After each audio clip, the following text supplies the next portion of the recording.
Hi, everybody. Welcome to Stratosphere Lounge. I'm your host, Bill Whittle, and it is a Friday night edition.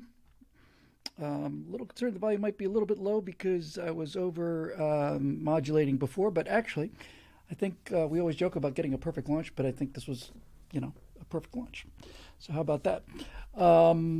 It's good to be here, and golly gee whiz, a little vacation sure did this boy some good. Went on a epic road trip, which I'll talk about more on Monday night on our Stratosphere Studio show. But that's a story for another time, and was certainly interesting and lots of fun and so on. Just as a little trivia note for those of you who are watching, who watch the show on Twitch, as I've said probably, I guess every episode now, we do a little walk-in show, a little pre-show music roll, and we do a bunch of TV themes from my misspent Ute, and I didn't know this until just now, but I owe a very large debt of gratitude to a guy whose name I didn't know before. His name is or was Hoyt Curtin. Hoyt Curtin. This blew my mind.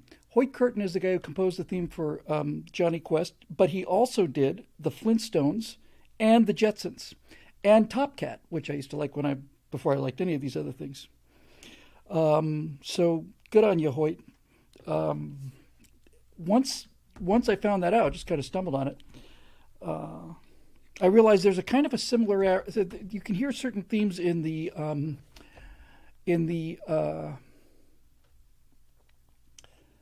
Jetsons and Johnny Quest.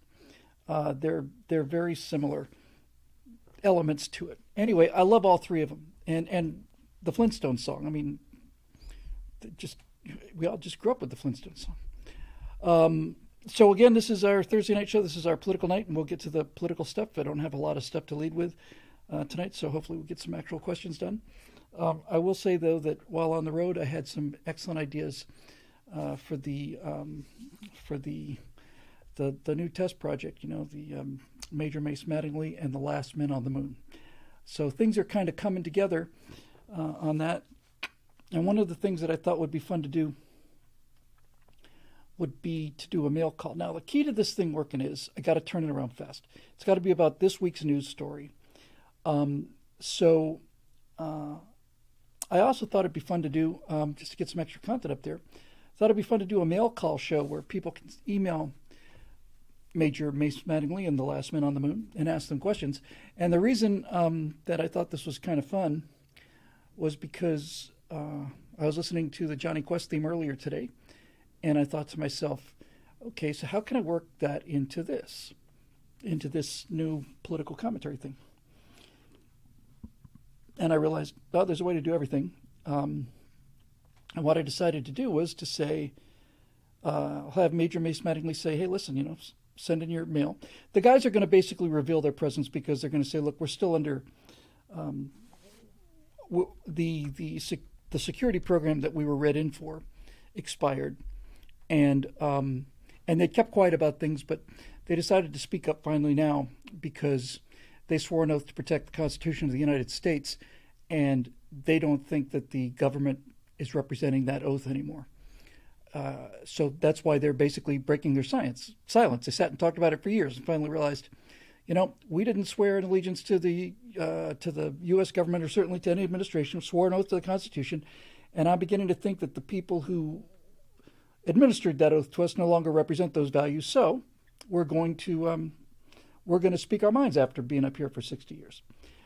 So anyway, I was saying, how do I work Johnny Quest into this and still keep this thing kind of on the general, overall pop culture political scene? And I thought, okay, I can write some of these emails. I'm looking forward to taking real ones, but I can write the ones I want to. And I can have somebody say, be like a Dear Abby kind of thing. Dear Major Mace Mattingly, my son Erasmus is he's 8 years old now. He's not dressing up in women's clothes or girls' clothes or anything, but I'm a little worried about him. He's very anxious. He gets scared easily. He cries easily. He doesn't seem to be able to cope very well with what's going on in the world, and I was wondering if you had any suggestions. And then the suggestion will be, absolutely, I have a suggestion. Get that boy of yours mega doses of Johnny Quest and get him stat. Because in the opening of Johnny Quest, you get bloodthirsty cannibalistic savages, kimono dragons, pterodactyls, frogmen, Sargasso Sea, shipwrecks, mummies. You get laser beams, you get jetpacks, flying platforms, you get supersonic jet engines. And I'm basically just going to say that's what we're going to do. Just get some Johnny Quest into the kid. That's the first thing. That'll stabilize the situation. And then have him just watch it. And honestly, I think Race Bannon will solve 80% of the problem. And by the way, I would get rid of the name Erasmus. I would nickname him Race. Get it? Erasmus. Just call him Race. You mean race like racial injustice? No, I mean race like two people competing to see who can go faster. Race. You struck me as a fast kid. Race. You struck me as the kind of kid who doesn't take losing sitting down. You strike me as the kind of kid that is out there, and if you lose, then you get on the road and immediately start figuring out why you lost and try to get yourself better so you do it next time. So we're going to call you Race from now on, Race, and that's my suggestion. Next letter. This kind of thing to me is just hilarious and fun, and if nobody else digs it, then I'll be having fun by myself. But that's basically where I'm thinking about going. So that's kind of cool. And then we'll slowly work him into Star Trek and the whole Kirk thing, and if I get a Star Trek question, I'll say, pay attention to the attitudes of people. Notice they're not all laughing at each other. They're not all commenting on it. Spock doesn't say something like, I think science is awesome, because real people don't say that. I say, also watch Captain Kirk carefully, though. You want to watch how he runs the Enterprise, but you also want to watch how he deals with women. Very important. Study this carefully. We'll come back and we'll do a follow-up after that. So there you go. So there's that. So we did the road trip. I put some, we did some updates on the way, and then I guess I just started having too much fun or whatever. I do have a lot of video that I'm going to edit down into something relatively tight just for the giggles. I had not ever been to the Air Force Museum before, because if you've been, you would remember it. So here's the little political rant to open up the show today, and then we'll get on with the questions, because I've been very negligent with those lately.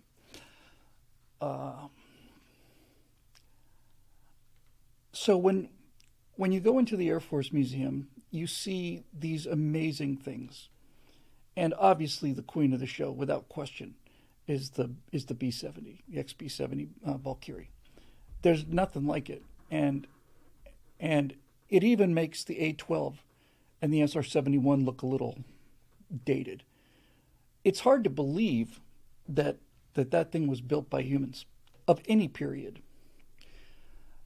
So here's how this kind of new outlook is starting to affect my worldview now, in terms of where I'm going to be going with this for the rest of the year, and hopefully for quite a while. You look at the B-70 and you just can't believe it, especially when you stand underneath it. The thing's as wide as a school bus is long, or as almost a Greyhound is long. And you look, and there's this gigantic engine underneath it. Wow, look at that engine! It's amazing. And you look up, it's like 1, 2, 3, 4, 5, 6 of them. And so I understand that a museum is a place where you put older things. I get that aspect of it. But nothing in that room was newer than 30 years old. Nothing. And that's alarming. The B-70 just is the pinnacle. Everything else in that place is spectacular, and just about all the stuff that's... I'd be willing to bet you that probably 80 or 90% of the stuff that's in the Air and Space Museum was built between 1960 and 1968, 70, maybe. In other words, that one 10 or 15-year golden age of aviation just plain was amazing. And I haven't checked the math on this, but I'm pretty sure this is right. I'm quite sure that the XB-70 is closer to the Wright brothers than it is to us. So in other words, the entire second half of aviation, we've not been able to surpass this stuff. A quick little related super chat here from Bad Weather Biker. Good evening, Bill. Can I also recommend the Strategic Air Command Museum in Omaha? They have a Hustler, a B-36, and my favorite, a Vulcan. Amazing place and worth a visit. Sounds great. They have a Hustler at the Air and Space Museum. That's another example of just this plane was just 2 centuries behind ahead of its time. So so all of this stuff, all of this amazing stuff is 50 years old at least. And since then, we haven't really done much of anything.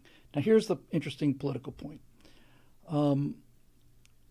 Up until very recently, I would have bitched and moaned and complained about that because it's depressing if you look at it from a certain point of view.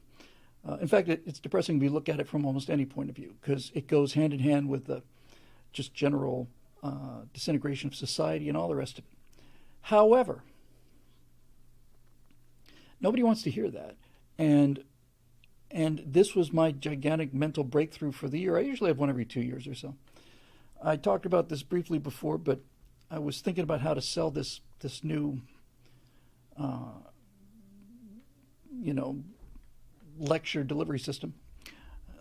And I knew I wanted the gimmick and the astronauts and stuff, and I was showing Natasha some of the things I was thinking about in terms of looking at 2023 from America at the height of its powers in 1966. And I showed her a clip from Mad Men, and it's the clip where Don Draper is telling the tobacco executives that his plan is to say that Lucky Strikes are toasted. If you haven't seen it, it's a great clip. But just by happy serendipity, that clip has Don Draper saying, advertising is about happiness. It's a billboard that screams at you, everything's okay, and you're doing the right thing, and you're on the right track, and all the rest of it. And I realized, yeah, that's it. It's the optimism. And then I connected that to the optimism of the 1960s, and that's why we were able to build XB-70s, because no one was around to tell us that we couldn't. And no one was around to make us sign, 15, 20 years of permits before we got to building them. So what I'm trying to do is I'm trying to get that optimism back from the moon. That's basically what I'm doing. The signal from the moon is going to be optimistic and not bitter, get off my lawn kind of thing. And so I just looked at the B-70 and this is why I have such a fanboy attitude towards Elon Musk, because among not just what Elon Musk does, it's that Elon Musk is living SpaceX, as well as the other things, is living proof that is not dead. It's not gone. It's been suppressed by left-wing politicians. It's been suppressed by the education system, been suppressed by everything, but it's still there. Elon Musk and a team in Hawthorne and Texas and Florida are doing things that China cannot do, that Russia cannot do, that the European Union cannot do, and that the United States government cannot do. And when I saw that Falcon Heavy come back and land those boosters, I said, okay, so the reason I'm so into that is not only is the technology dead, but the response, the emotional response of those people in the control room for all the SpaceX launches. So that's where I kind of want to go. I want to go into that space. I want to appeal to those people. We can switch things a little more political now. I saw recently an ad, one of the latest ads for the Navy, and that was that, and this will get you to join. If you ever thought about, you ever thought you might want to get behind the stick of an F-18, nothing will do it more like this ad, which basically features a guy who's apparently like the supply officer for a squadron or some unit in the Navy. And we see the guy there, and it's just a typical picture, typical military picture. But, and this is where you got to hold your kids back from bolting out the door to sign up immediately. He's also a drag queen. Isn't that amazing? And then they showed pictures of him as a drag queen and doing his thing. I have no problem with drag queens. In fact, if he was doing that on a Royal Navy ship around 1780 or so, he'd find himself to be extremely popular. But it's not exactly what I would call recruiting. And here's the thing, see, and this is the part I don't understand. I understand that they can be stupid enough to think, wow, the whole world is turning trans, so we better get some trans people, or else we're not going to have anybody to staff the military. My response to this is, let's say that you met your recruiting goals with these ads. What kind of people are you getting? I'm not so much concerned about their sexual proclivities. I'm concerned about what kind of people are you getting? Are these warriors? I don't get the impression generally that they are. And when I hear them talk about the military, I hear them talk about things like, oh, we're so inclusive and diverse, and and you can get all kinds of job skills. It's like that's not what people are interested in. It's primarily young men, and it's primarily young men who at that point in their life feel like they're immortal, because they kind of are, and they just want to go out and blow things up, which is what America's all about as far as I'm concerned. So I was looking at that ad, and I thought, if I wanted to get people to join the Navy, what would I do about it? Well, I would do something like this. I'd go out and get actual footage. I wouldn't use simulator footage. Get actual footage of F-18s doing traps in minimum weather. If you've ever seen that, it's absolutely astonishing. It's just 5 guys on telephones. This is the LSO landing signal officer and all the guys around him paddles, and he's talking to the air. There's nothing out there. And all of a sudden, you see this little bit of a bright light, and then out of this fog comes this 50,000 pound dual-seated attack fighter jet. F-18 comes smashing down onto the deck, catches the wire, spray everywhere. It's raining like hell. I'm actually going to make this commercial. I'm going to cut it together, and I can have one of the guys on the moon base send this down as their idea for a new recruiting thing. But I have to write it, because when I don't write it, it's throwing spaghetti at the wall. But I would say basically something along the lines of landing an airplane on an aircraft carrier, especially in low visibility, is the hardest thing that humans have ever done. It requires, at the same time, guts, brains, skill, talent, intuition, all of it. It's the hardest thing to do that humans do. And not one person in 100,000 are capable of doing this. You're probably not capable of doing it yourself, but we'd be willing to give it a try if you are. Something like that, I would just plain appeal to the sense of elitism, not the bad kind of elitism, this kind of like, hey, do you want to play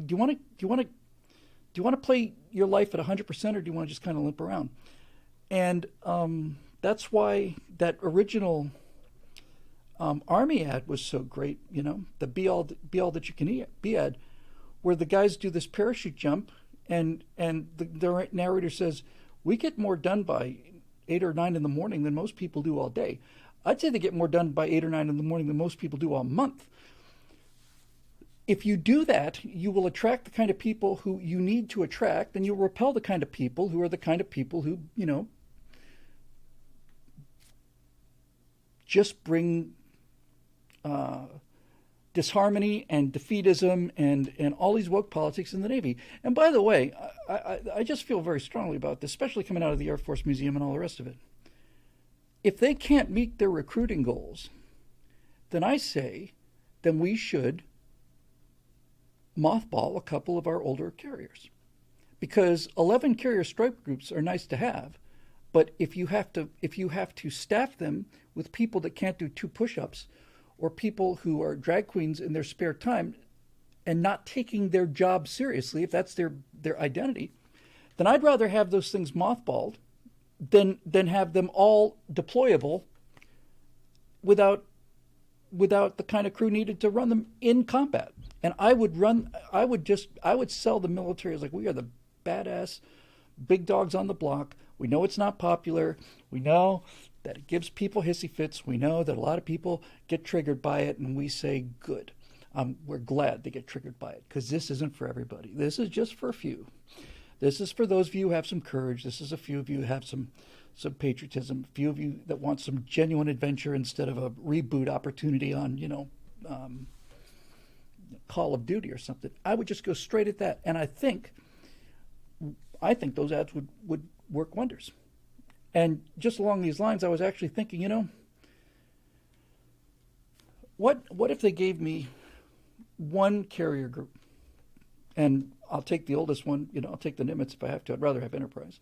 But you just give me one Nimitz class carrier, and let me run it the way that it used to be run and the way I'd like to run it, where it is 100% meritocracy, and it is all about readiness and effectiveness, and we don't get into any of that other crap. All we do is we do calisthenics, we play cards, we drink scotch, and then we go out there and we kick ass. I kind of think, Dave Big Booty says Enterprise and Nimitz are already mothballed. Enterprise, I'm not talking about the old Enterprise. I'm talking about the upcoming Enterprise, Ford class Enterprise. That's the Enterprise I'm talking about. So yeah, I know the Nimitz is about to go. It's what, 40 years old, 50 almost. It's done a great job. I don't care. Give me the Nimitz. I'll take the most beat up carrier we have. And if you ran that thing, just give me one carrier and its attendant escorts, including the destroyers and the submarines, and let me run those things the way they need to be run, and see how the readiness goes, and see how that particular carrier strike group performs against other carrier strike groups. I'd be very curious, just as a social experiment, to see how that goes. Because I think, wow, that's impressive. On the YouTube channel, Can I Get a Channel says he's the grandson of a rear admiral. That's great news, man. I think, yeah. No, I know Enterprise is being scrapped. I'm not talking about that Enterprise. I'm talking about the new Ford class Enterprise. Yeah, and Lady Hawk says no more crashing into other ships. That'd be nice. All of it. I would make it as competitive as the devil, and I would run drills 24/7. Could I boot the losers, Road Rider? Absolutely. That's the entire point of the whole argument. I would boot everybody who didn't want to be there. In fact, I would boot anybody who couldn't make the bar. I would set the bar as high as possible, and I wouldn't. And if you don't make it, you're out. I'd boot the losers. I wouldn't chuck them over the fantail, but I'd give them a ride. And then I would just simply go at it and see what happens when you challenge people, because I think that's really what's missing in the society, is just that sense of, are you going to just sit around and coast through life, or are you going to do something hard? I've been doing a lot of DCS as a reward for those 5 months of time spent in the gulags in the basement of Lubyanka, and I decided I was just going to do the F-18 Hornet. It's one of four, I think, 4 modules on this DCS digital combat simulator. That's full fidelity, where every single switch in the cockpit does something, and you need to use every single switch in the cockpit. It's a lot of switches, and they all have to be done in the right order. And the reason I decided to get into that was because it's exceedingly hard. It's really, really hard. And I was talking to my lovely wife about that last night. She said, "You seem chipper." I said, "I'm chipper because I'm doing something really, really, really difficult, and I'm not as good at it as I should be at. In fact, I'm kind of alarmed that people are that much better than me at this."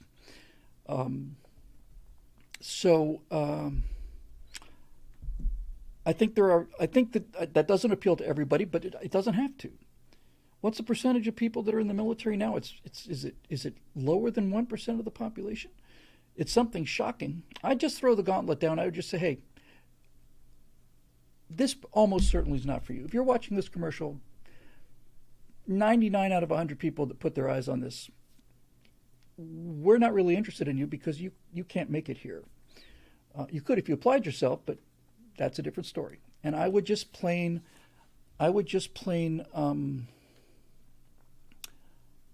do that. Eric Blake has been asked this question a lot because we're going to have female cosmonauts on the moon. And a lot of people said, is Natasha going to do one of the voices? And the answer is no. My wife is extraordinarily good at so many things, but she's not an actress, and so we'll find something else for her to do. I'm sure she can come up with something. Yeah, I would just do that, and I would see what happened. And if it turns out I was wrong, then I was wrong. But I know I'm not wrong. I bet I'm not anyway. I want the best of the best, and if you don't think you can cut it, then you can, go join the join the trans self-defense force or whatever. Bad Weather Biker says they should have challenge for command combat Klingon style. You know, it's not a bad idea, actually. And I know you're being a little facetious about that, but challenge is everything, and challenge is the greatest way to get to competence. I've been rereading a book called Neptune's Inferno about the naval action around Guadalcanal, and nobody talks about that. Everybody talks about Midway. I've been pushing Leyte Gulf and Taffy 3. You know, you're not going to get that story again, so you don't have to run off just yet. But in addition to working on the Frank Luke thing, we're still having some issues trying to clear the rights for that. I am also have an offer on the table for another history series, and this one has got to be one that I can write because I know it. The Empire of Terror took me 5 months because there's so much new stuff I had to read and learn. And I'm actually thinking about, I originally thought I would do a series called The Navy, and now I'm actually thinking about doing a 5-parter about the war in the Pacific. 1941, 1942, 43, 44, and 45. It'd be a 5-part episode on the war in the Pacific. Because most of it would be Navy. A lot of the Marine Corps stories been told. But at Guadalcanal, there were roughly 1,400, 1,500 American Marines killed. There were 5,000 sailors killed in battles in Guadalcanal, mostly just off of Savo Island and the Iron Bottom Sound. And just to go to this Klingon combat thing, in Guadalcanal, that whole thing happened. They called it Operation It's officially called Operation Watchtower, but they called it Operation Shoestring because it was relatively early in '42, and we were getting ready to do the invasion of North Africa, Operation Torch, just so the British and the Russians could tell that we were in the war in Europe.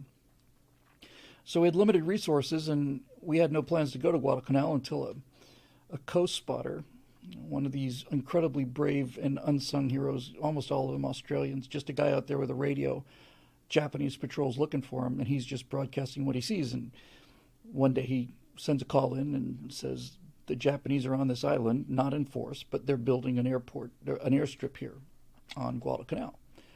And the Japanese didn't particularly care much about that airstrip. It wasn't top priority for them. But American strategists look at this and said, if they put an airstrip here on Guadalcanal, then their bombers will be in range of not only of Australia, but of the sea routes to Australia. We can't lose that. We just can't. So we sneak an invasion in there, take them completely by surprise. And then the Japanese keep trying to reinforce it, and they do, and we reinforce it a little bit. But anyway, one of the tiny little details of this is, this would be in the Navy, the war in the Pacific as well.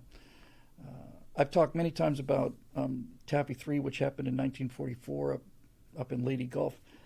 The worst defeat, instead of the greatest victory, the worst defeat the United States took at sea was the Battle of Savo Island, where we had 5 or 6 cruisers and a number of destroyers just cruising around in the dark, having no problem whatsoever. And this Japanese raiding force of cruisers and destroyers came in, and I think they sank 5 cruisers, certainly 4.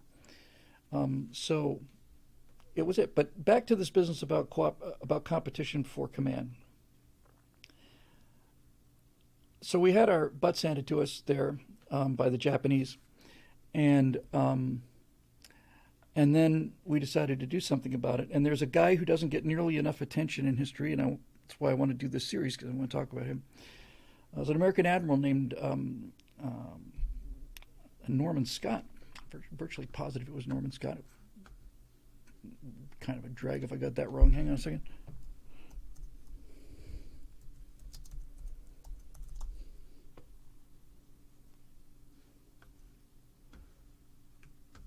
I think that's him. Yeah, you get it right.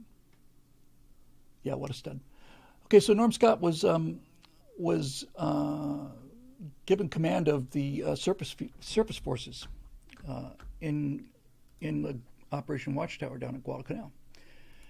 And unlike the people before him, Norm Scott took it really seriously. And unlike also many of the people there, Norm Scott started drilling people very hard. He's holding drills all the time. On the way out to Guadalcanal, instead of just sailing there, he just insisted that they would do something called offset aiming, where you'd have two battleships some distance apart, or cruisers or whatever, and they would fight at each other with live ammunition. They would just offset 20 degrees to starboard or whatever, and if they put splashes in your wake, then that's a hit. He just did it all the time, all the time. AOC says that American sailors didn't know how to shoot in the dark. That's true. We didn't. The Japanese, who we mocked as being myopic, short-sighted people who couldn't see at all, practiced night surface warfare for a decade before we ran into them, and they cleaned our clocks for us. But we had something they didn't have, and we had radar. And we had an early version of radar which looked like an oscilloscope with little spikes where contacts were. One of them was the SC and the other one was the SG, I think. I don't remember which was which. But by the time we got to Guadalcanal, we got what looks like a modern radar where the display is basically spinning around like that. And now you have, on this little cathode ray tube, now you have a perfect tactical representation of the battle at nighttime, well beyond the range of what a lookout could see on a dark night. So Norm Scott knew quite a bit about the radar, and he was preparing to fight this way. And he fought the Japanese to a tie after he'd been given the command. It's kind of a relatively minor fight. It was actually a bloody mess. He ordered a turn, and a couple of destroyers turned the wrong way, or he turned the wrong way. Next thing you know, it's just a knife fight where everybody's shooting at everybody else. But Norm Scott understood what it would take to beat these guys. And then when he was ready for the big win, when they had the whole fleet together, he lost the command to a guy now, I think his name Callahan, who outranked him by 15 days. So here's this fighting admiral who is training everybody the entire length of the Pacific as he steams towards Guadalcanal. He understands the radar. He's got all these. He's the guy. He's going to come in here and he's going to kick some butt. And then when it comes time for the big battle, he's outranked by another guy who's got his same rank, rear admiral or whatever, but had 15 days seniority. And so the Navy gave the other guy command because that's how things work in the Navy. This is got to go. And both of them decided to do what the Navy tradition is, which is when you've got an admiral on any kind of a task force, the admiral gets pretty much the biggest ship there is. Usually a larger ship has more space for the admiral's, staff and stuff, but Norm Scott didn't care about any of that. Now, the guys, both Norm Scott and this guy Callahan, decide they're going to put their flag on these cruisers, and neither one of those cruisers had the new search radars. They could have taken one small step down and had the entire battle laid out for them in real time, every single ship accounted for, but they didn't know what they had with the radar. And they also did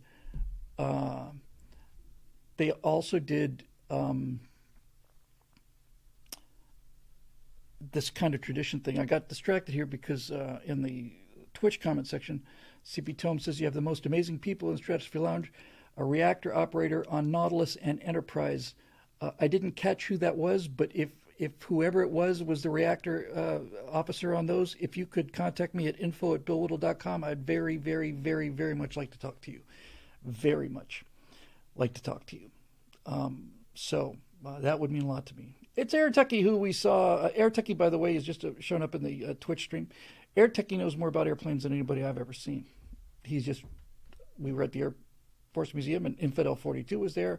A number of other people. Air Techie is just like, this was a Mark 43, and changed in 1968. Amazing. It's fun to meet all these guys. There's a Surface nuke instructor at the Nautilus Project. Well, I would love to talk to you. If you can contact me at info@billwhittle.com, I will contact you directly because this is, as it turns out, exactly what I need. By the way, episode 9 of the Cold War is called Cloaks and Daggers, and it is all about the Nautilus.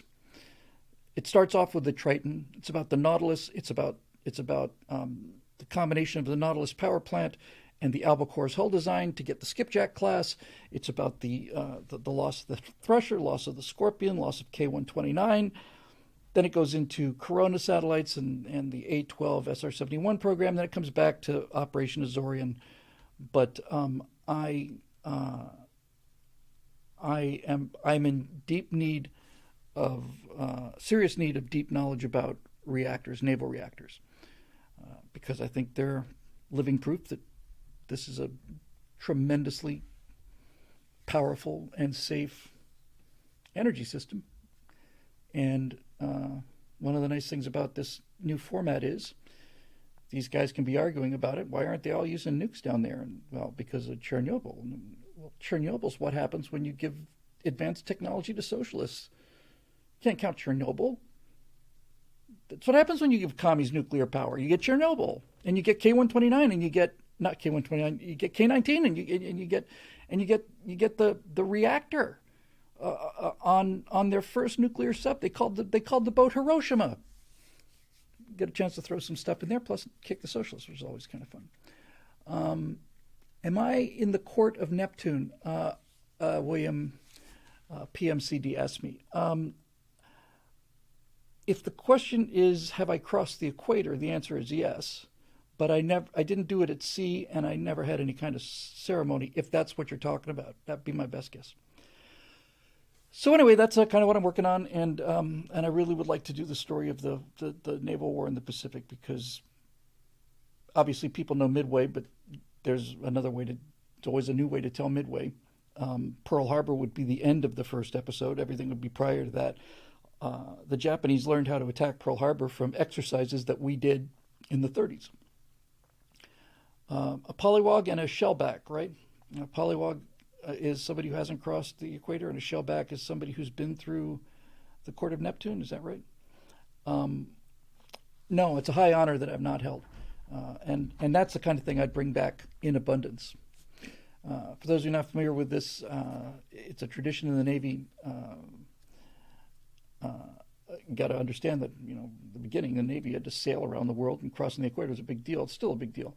But in the Navy, when you cross the equator, everybody who has not crossed the equator before is a polywog, and they have a court of King Neptune out there, and King Neptune is holding court. It's just one giant hazing thing. I have no doubt whatsoever, none, that somebody somewhere has decided that we can't do the court of Neptune anymore because it's degrading and humiliating, and people who weren't included are going to feel bad. I wouldn't be the slightest bit surprised if that were the case. But it consists of all kinds of cool things, like you'd have one of the assistants of King Neptune, maybe it was King Neptune, but you generally find like the fattest chief on the boat, or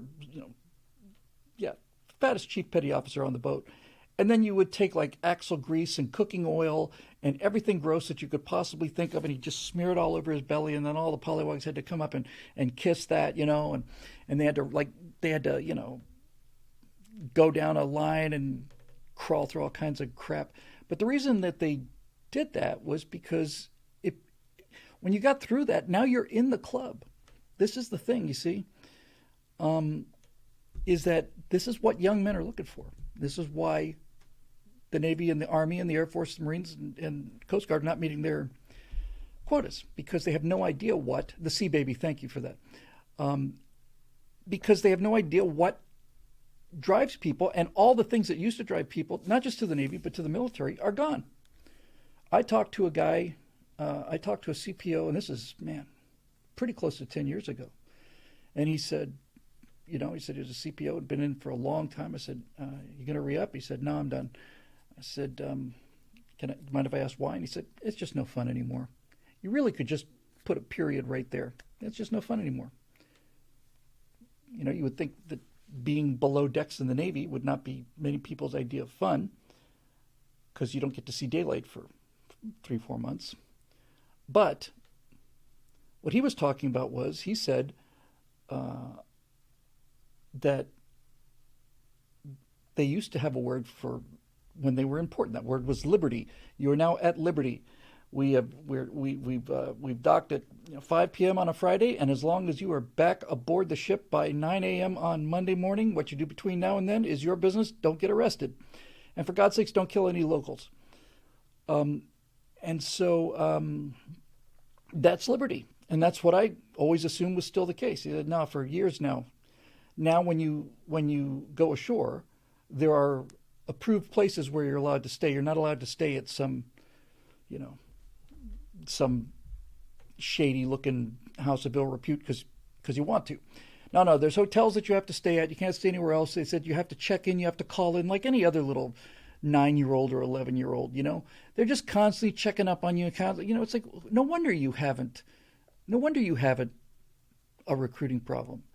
Michael Lewis says all the fun's being leached out of the military. It's being leached out of society. It's being leached out of the world. Fun is being leached out of the world. This is how we win, by the way, you know, is we sell the fun. That's just, ultimately, that's what it's about. People do things that they want to do because it's fun. So, yeah. So why don't we start selling fun, you know? This is dangerous, yes.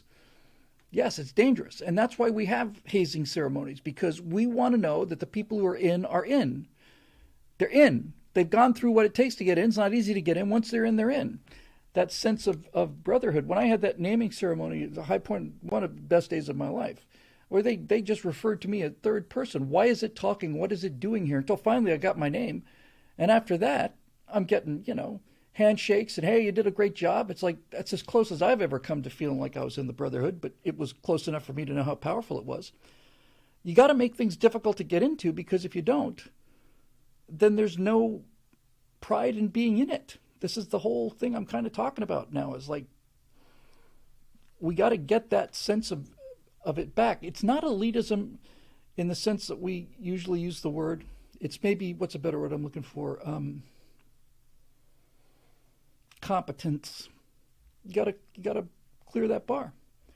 Bad Weather Biker again here with the super chat. A good person to talk to is Aaron at the Sub Brief channel. He's a retired sonar man and has done extensive documentaries on Soviet sub design. I believe I've seen his channel before. And I would go in the exact opposite direction that the current armed forces are going. I wouldn't insult anybody. There's no point in doing that. But I would sort of take a little towel snap at them, you know. I wouldn't go right at them, and I wouldn't degrade them, but I would snap a towel at them a little bit. You know, I would say, hey, you know, landing on an aircraft carrier in heavy seas and low visibility is more difficult than putting on eyeshadow. It's a lot more difficult. So, which one do you want to do? That's where I'd go with it. And I do the same thing for the Army and the Air Force and the Marines, all of that stuff. So, just a thought. Yes, Bucky. There you go. Bucky 5 says exceptionalism. That's the word. Thank you for that. Yes, it's not elitism. It's exceptionalism. And the nice thing about exceptionalism is, unlike elitism is usually about your credentials. Did you go to Harvard? Exceptionalism is something that everyone has access to. You can make the club, and if you try to get into the club and you fail, then you go out and work harder until you get in. That's what pride is all about. The ancient Greeks said that the highest form of happiness is using all of your powers to the best of your ability, and we are not doing much of that these days. So that's where I would go. That was where I would go to. Marisha Dark says, "Be excellent to each other." That's a fun little movie, Bill and Ted. And Keanu Reeves is just living proof that not everything in Hollywood is pure evil. He's a remarkable guy. He lives very modestly. I don't have any problem with people spending their own money at all, but I've heard the story from enough places to believe it that he feels like he's made enough money, and he's made a lot of money. And I had heard that he went to the guys who did the special effects on the first Matrix movie and took a significant amount of money and just gave it to them. Just gave it to the guys who were working for, you know, whatever they're working for, $60,000 a year or something at that time. All those animators who just said, here, have hundreds of thousands of dollars. You're the guys that made me look good on this movie. You earn this money, not me. I just think that's, you know, it's humility. Humility is the key to self-understanding, and that would be kind of great. So anyway, that's that. All right, so hey, let's do some questiones for once in our miserable lives. Zoe's segment on the virtue signal today was about Paul Stanley from KISS. Made a statement basically saying, let's not get carried away with this transgender fad. And then he was immediately assaulted by the thought police. And then he retracted it. And I thought, wow, you really are a rocker. So anyway, there you go. Yeah, he recanted. So what do you get for that, Mr. Stanley? You know, as I said on the show today, for 40 years now, he's in KISS. He's the guy with the star on his eyes in KISS. For 40 years, the entire nation, half the nation, most of the nation, said that KISS stood for Knights in Service to Satan. You were accused of being demons, of being demon worshippers, and you resisted that for 40, 50 years? And now you make one tweet about this? Yes, Star Child. You make one tweet about this, and you back up? You are a rebel rocker, all right. There's no never apologize ever for something if you believe it's right. If you're wrong, admit you're wrong and say I was incorrect about that, I apologize. But if you believe in something and you say something that pisses off half the country, then the other half of the country is going to be behind you 100%. If you retract the apology, if you retract what you're saying, now nobody likes you. The people you originally hated you hate you, and the people who are ready to back you hate you. It's just stupid. Is that right, Dave Big Booty? I wouldn't be surprised. He said they chose KISS because they couldn't use the name they wanted to use, which was the F word. I hope that's true. Anyway, for those of you not heard the story, I mentioned this on the show today.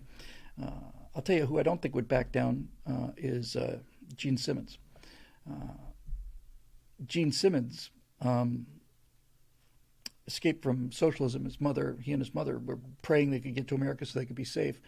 I actually directed him in a movie for a government agency back when government agencies were worth working for, briefly on a promotional film.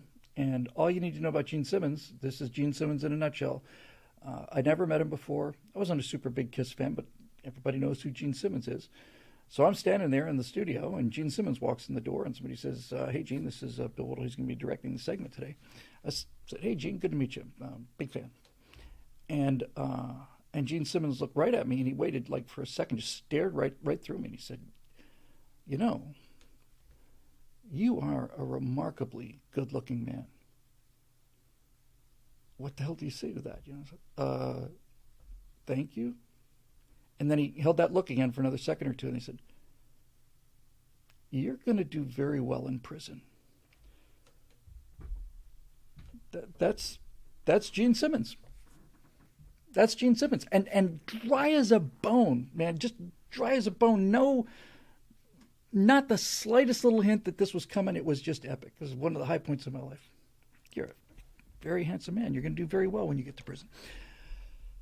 Okay, so let's see what we got here. Dun, dun, dun, dun, dun.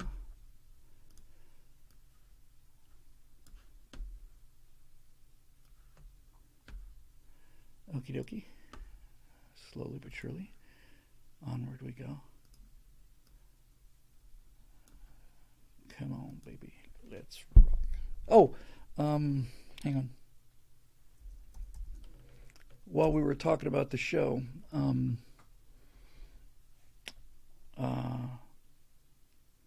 Zoe was also talking about, he was talking about KISS in the context that KISS was in. He's also mentioned Twisted Sister. And that got me to do my Twisted Sister monologue, which I think is the finest piece of writing in the English language. I just think it's unequaled in terms of just sheer comedic density that, you know, you're worthless and weak. I watch that every time I get a little down.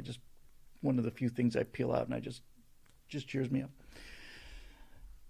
Do nothing, are nothing. You sit around all day and play that sick electric twanger.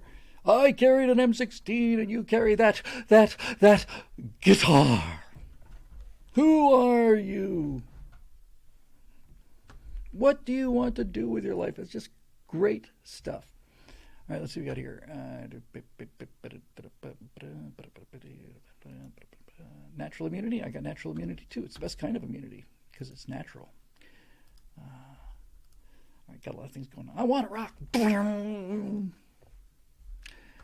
Twisted Sister. Is that it? Yeah. What is that? Twisted Sister. His name's Mike something or other. He's in Animal House. Is that a Twisted Sister pin on your school uniform? Is classic. Classic. Yeah, Edward Smith said he's read nice things about that guy. What was his name? Michael something or other. He's just that's just some of my favorite Western culture of all time. I just think it's absolutely perfect. All right, so here we go. Stress for lunch questions and more. We're getting there slowly but surely, Kings. What's his name? Michael something or other. I think he's still with us. Yeah, twisted. I've never heard anybody put that level of contempt into a word or two words. Twisted Sister. Yeah, he was the guy who played Niedermeyer. He was frickin' epic in both of those things. Yes, I am recharged. I definitely felt like I got a little break there. Anybody have his name while I'm sitting here waiting? An actor who played Niedermeyer and who did the father in Twisted Sister? There's a great moment in one of those, because he did two. There's a great moment in one of those where he goes upstairs to yell at the kid who's listening to Twisted Sister, and he's chewing him out, and the family's downstairs, not Mike Myers. And he's down, and the whole family was downstairs, and he's just this ball of rage, like all good American dads. And he passed the potatoes or something. Everybody's terrified of this guy. And finally he goes upstairs to yell at the kid. When he starts chewing him out, the kid's brother just starts giggling under his breath. Mike Metcalf, that's him, thank you. Mark Metcalf, what a great guy. He's just absolutely epic. Mark Metcalf, God bless you, Mark Metcalf. You made history. Okay, let's see here. Thursday stream for 5:04:23. It's 5:05:23. We're a day late, so yes, this is it. Yeah, my generation carried an M16, and yours carries. It's the three that's the moment that is just perfect, and you carry that guitar. All right, moving along here. Hey, we have Michael Baker, second time asking. Missed it on the 20th. I'm hoping you mean April 20th and not the 20th time. G'day, Bill. G'day, Michael. Got a question for you about BlackRock. I'm not at liberty to talk about BlackRock. I can neither confirm nor deny that I have any association with BlackRock. How difficult would it be to create an anti-BlackRock? Unfortunately, the Clintons ruined the perfect name Whitewater, but we'd be able to work something else out. Stated policy of the new finance company would be to provide cheap financing for the lowest CEI scored companies. Now all we need is $7 trillion. How hard would it be to raise that from Western civilization?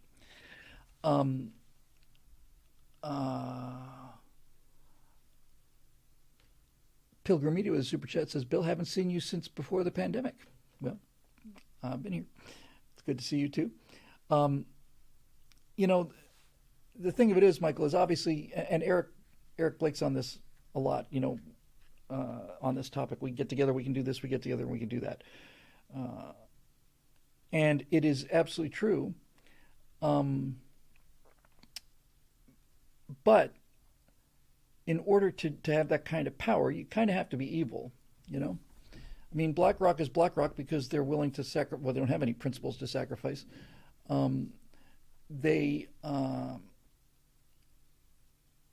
They're predatory, and they strike me as much like Enron in that regard. It's like, it's not a question of whether this is moral or even legal so much as can we get away with it. When you're talking about, if you ask me, could we raise $7 billion, I would say, no, I think that's probably impossible. $7,000 billion? I'm sorry, I just don't see any chance of that.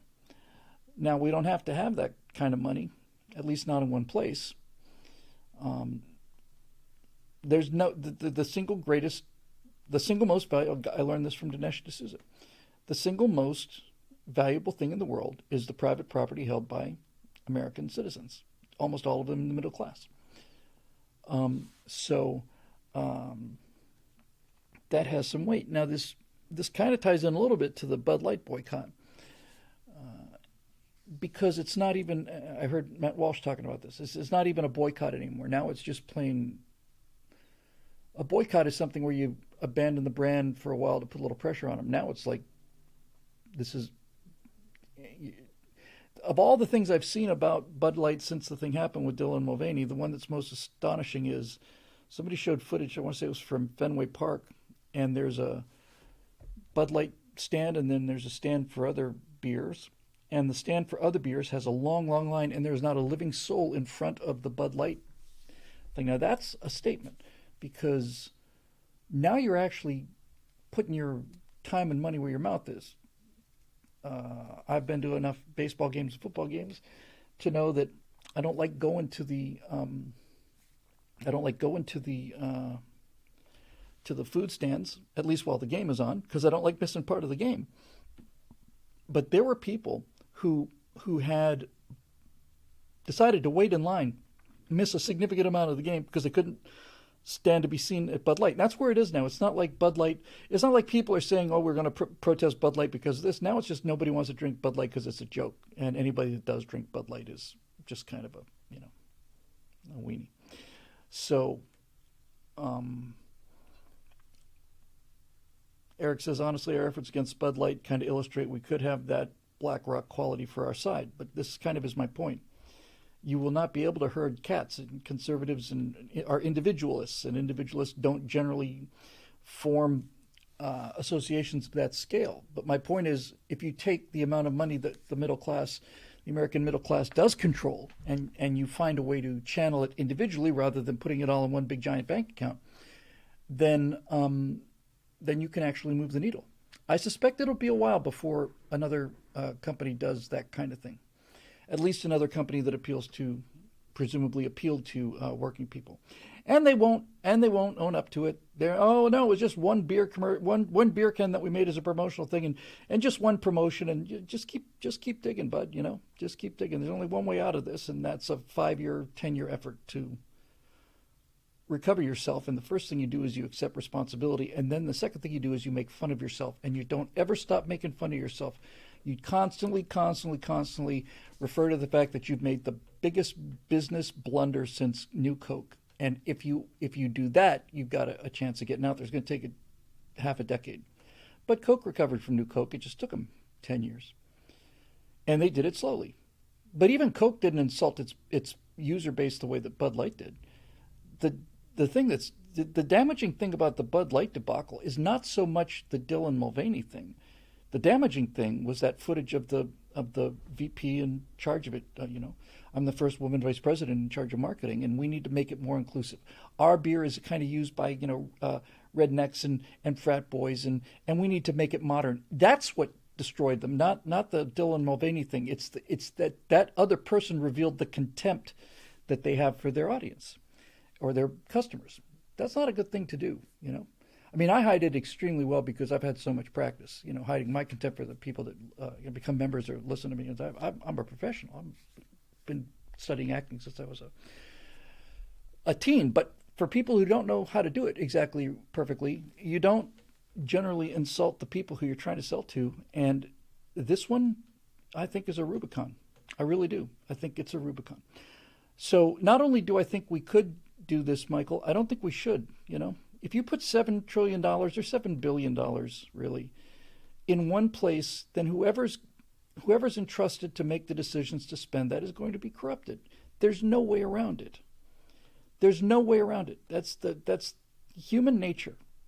And so just walk away. It's not a boycott. It's like we're done. We're not trying to exert pressure on you. We're just done. We're just not buying your stuff anymore. You've shown us who you are and who you think about, and we're not going to do it. And the more the president or the marketing director or whoever, one of the VPs at a call to investors said, "Oh no, it was just this one thing that we did, and we didn't even really know it was happening. We just next thing you know, it's on the air, and we all just, oh my God, what the hell is this?" Sure. And he said, "We're going to triple our advertising budget in the next couple months over the summer. I predict that this is going to be a failure. I don't think they're clever enough to do the only thing that would start to get them out of this, and that is to find the funniest way possible to continue to flog themselves. That's how I would do it. I think I mentioned this once on one of the live shows the last couple of weeks. I would have an office scene, and we're at Bud Light headquarters, and it clearly says Bud Light headquarters. And then you'd go to the door, and it says Director of Marketing, Bud Light, and you open the door, and the guy's passed out on his desk, and he's got vomit all over him. He's got a stack of empty Miller or Schlitz bottles or something like that. Somebody pokes him and says, "What? What?" And then he turns around the room. There's a room full of very angry-looking executives and truck drivers and all the rest of it. He says, "What happened? What did I do?" Next thing, he's walking down the street. He's got his little box that's full of all of his gear, and he's walking down the street, and somebody who vaguely resembles Dylan Mulvaney, waves, and he just turns his box over, dumps his stuff out on the street, put the box over his head, keeps walking. That kind of thing would get him out of it. But I don't think they have any. I don't think I have any concept about that. I think they're going to go with the whole patriotism thing, and they're gonna talk about how important all the rest of this stuff is. So there's that. Okay, now I've got something here from Joe Roth that is extremely long, and it doesn't appear to be a question. Let me see here. I'm just going to sort of get the gist of this, because I want to answer it. It's obviously put a lot of work into it, but I don't want to read it out loud because it'll take too much time.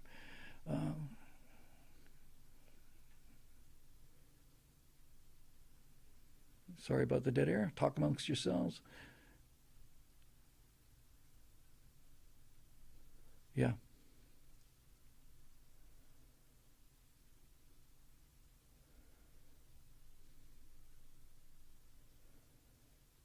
Okay.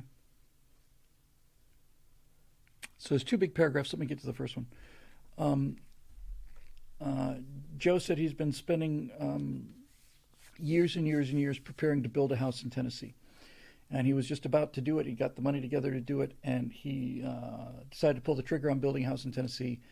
And he found out that prices for building this house have doubled.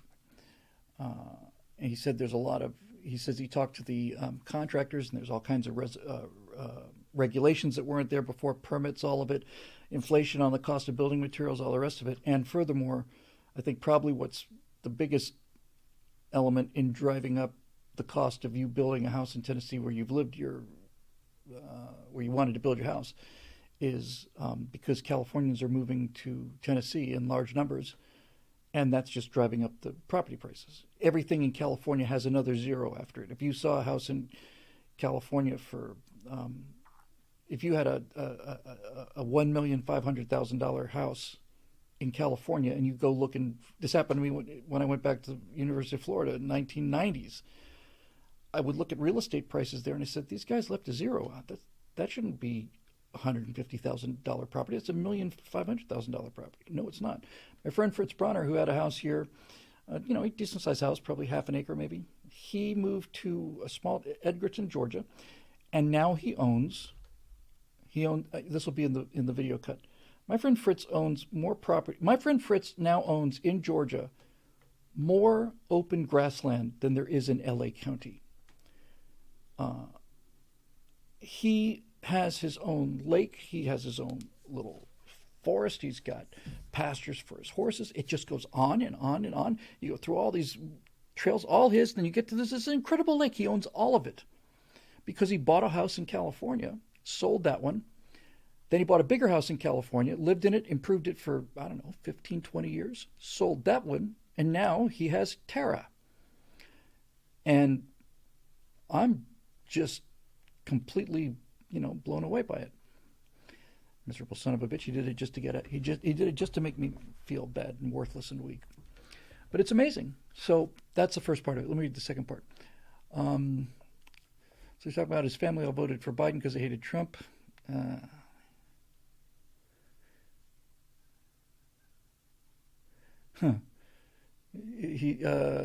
Joe says that he said that his family said They don't mind the country being in this kind of bad shape because it was worth it to get Trump out of office. That's liberalism in a nutshell. Murder rates up in black communities? Yes, they're tripling.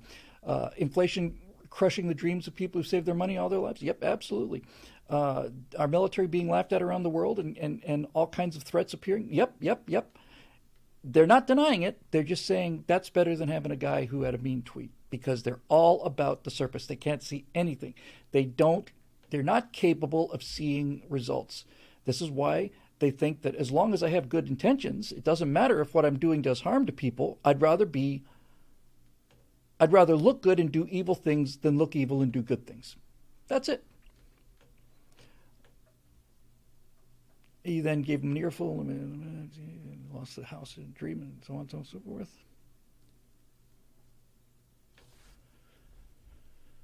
And his family members told him to get over it, this lifelong dream, and said that Biden had nothing to do with this. Okay. Oh! And they're registered Republicans?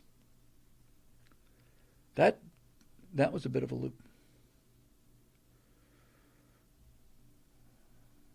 So I'm just wrapping up here. So Joe's basically saying that his family members voted his dreams into the trash can because they didn't like Donald Trump.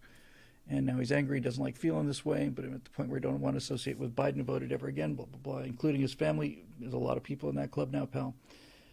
Never felt this way before, but now I feel like they are my enemy for destroying my country and not caring. I feel like it's personal now. Am I being too overreactive, or am I justified in my feelings? I'm pretty pissed off. God help us if half the country would still vote for this commie S-head. He's a shithead. Let's just call him what he is. Thanks, Bill, and God bless. P.S. to add insult to injury, I owe the IRS over $4,000 after I did my taxes. My tax went up even though I didn't make much more than last year. God, I hate Democrats. Well, first of all, no, you're not wrong to feel this. You're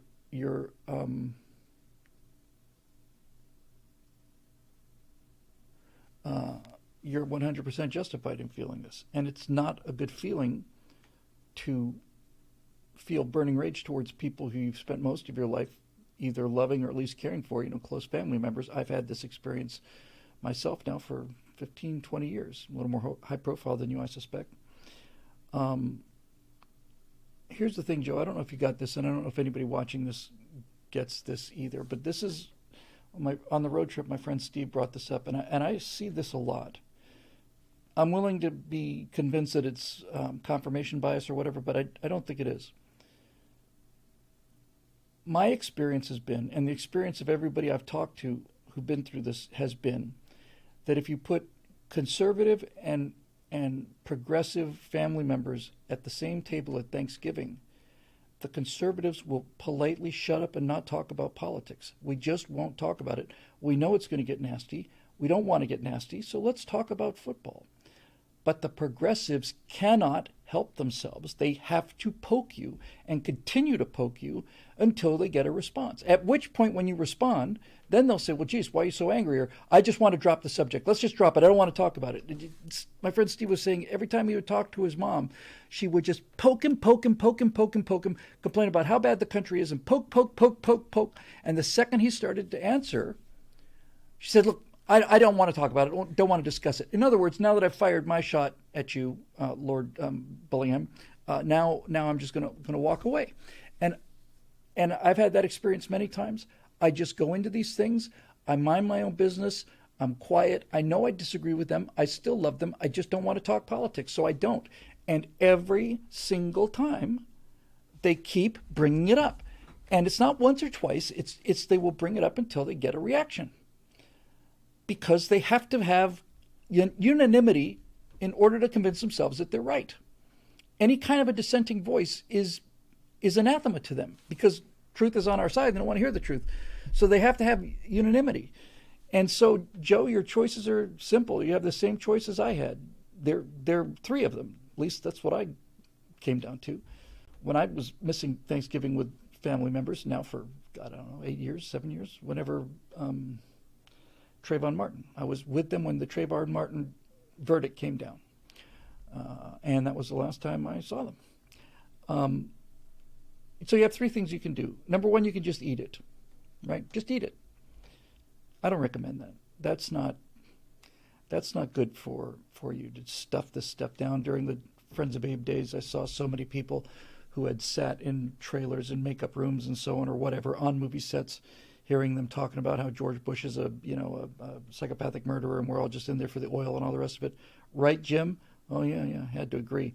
It robs you of your self-respect if you just eat it, and it's just it's like drinking acid. It's corrosive. So I wouldn't go with that choice.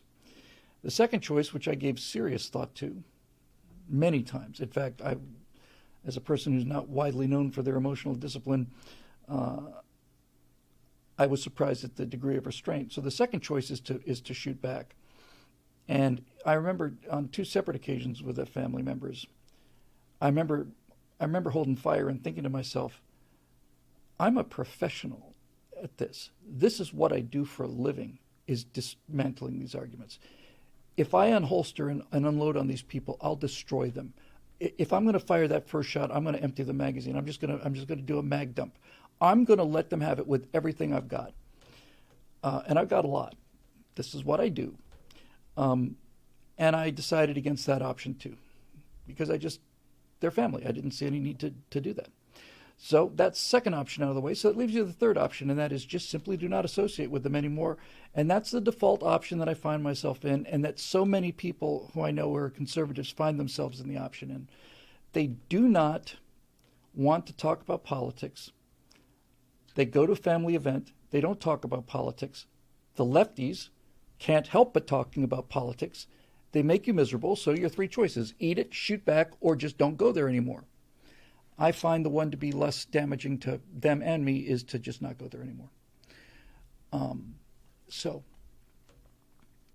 Okay. One thing that you said that's really quite interesting and alarming, I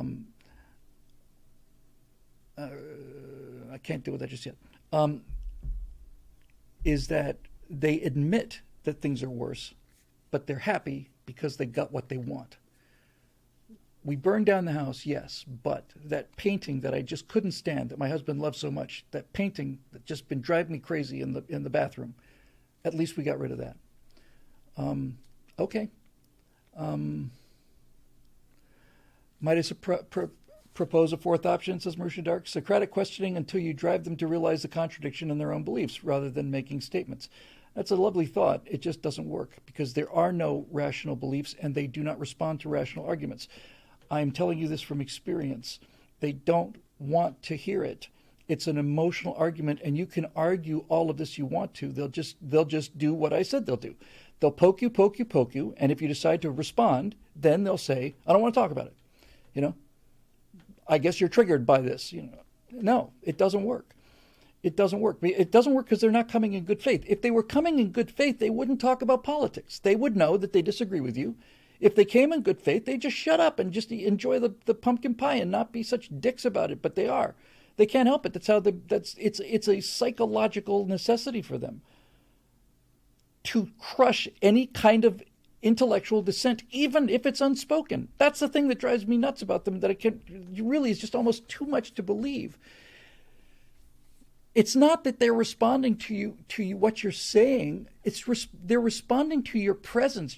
You can sit there and not say a word in the corner, and your presence there will cause them to continue to poke you until they get one of those responses. It's just not going to happen. It's not going to happen. It just doesn't work that way. They are making emotional arguments for emotional reasons, and they cannot be Socratically logic their way out of it. They're just not using the same software we're using. Sacred Order of Knightly Valor, thank you for that super chat. If you can bring that up on Monday, I will deal with it on Monday. It's a Monday question. I appreciate it.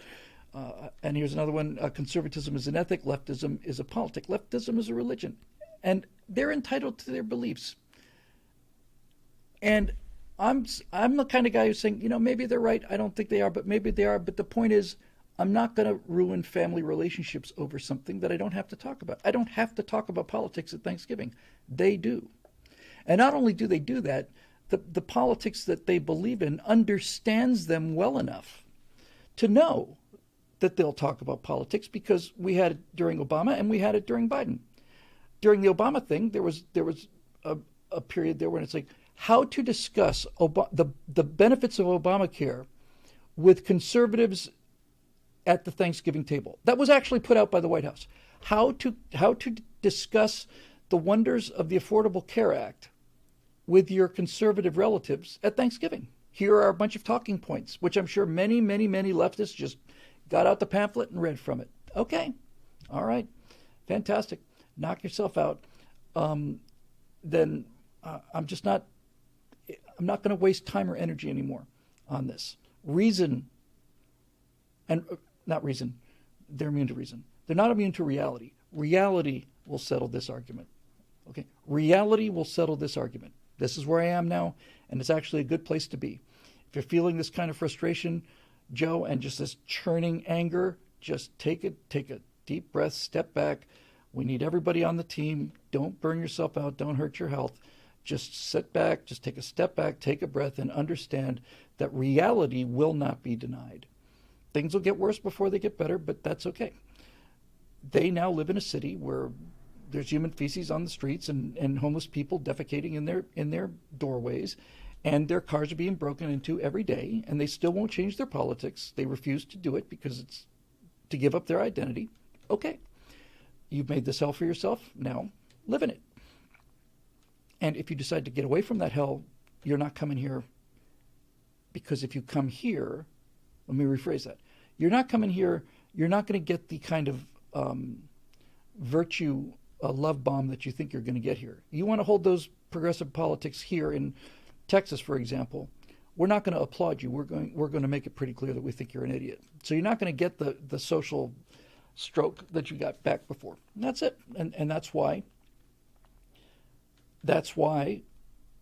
reality will not be denied. We're on the side of reality. We tried to save them from themselves. We didn't do it because it can't be done.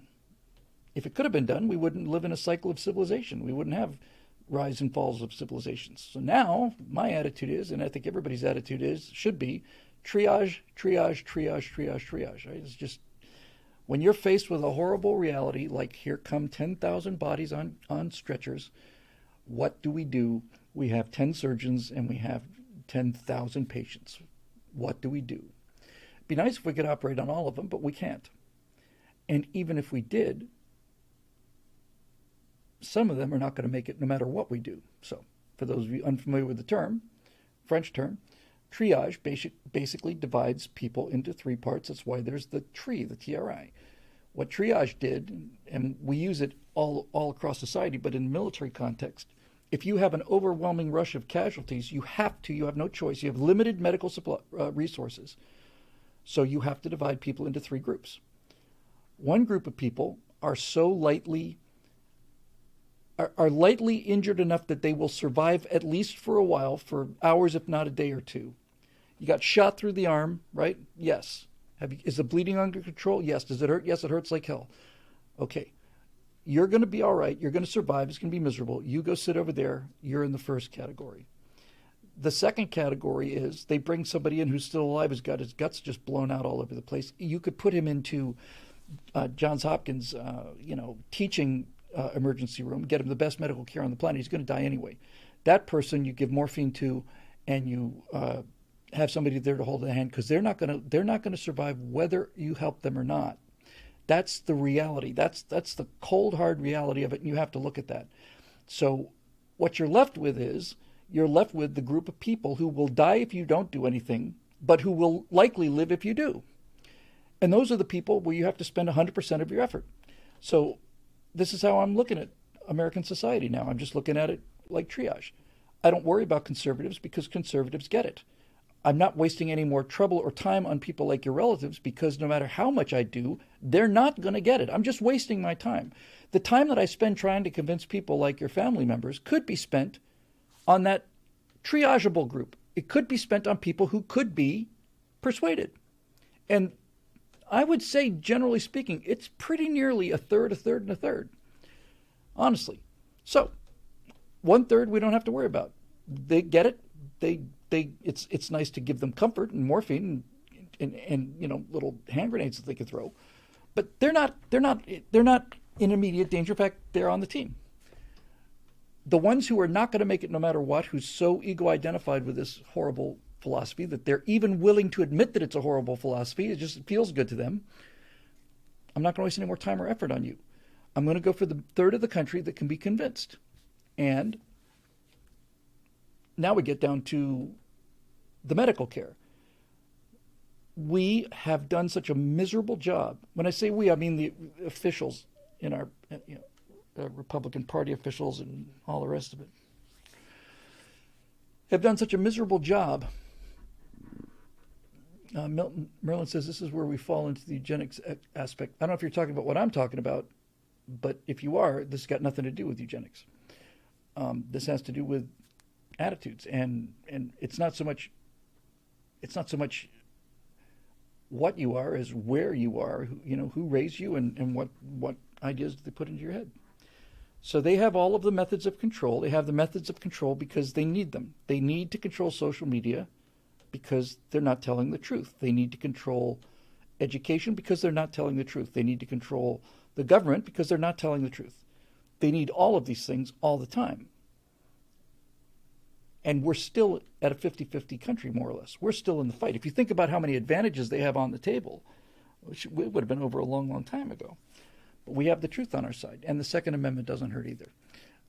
So, go for the middle. Go for the middle. Insane Farms asked me, Bill, what's your saving strategy? That's very simple. I don't have one. And so my saving strategy is to continue to work until I drop dead. That's my plan. That's my honest to God answer. That's my plan. I'm just going to keep working until I drop. That's it.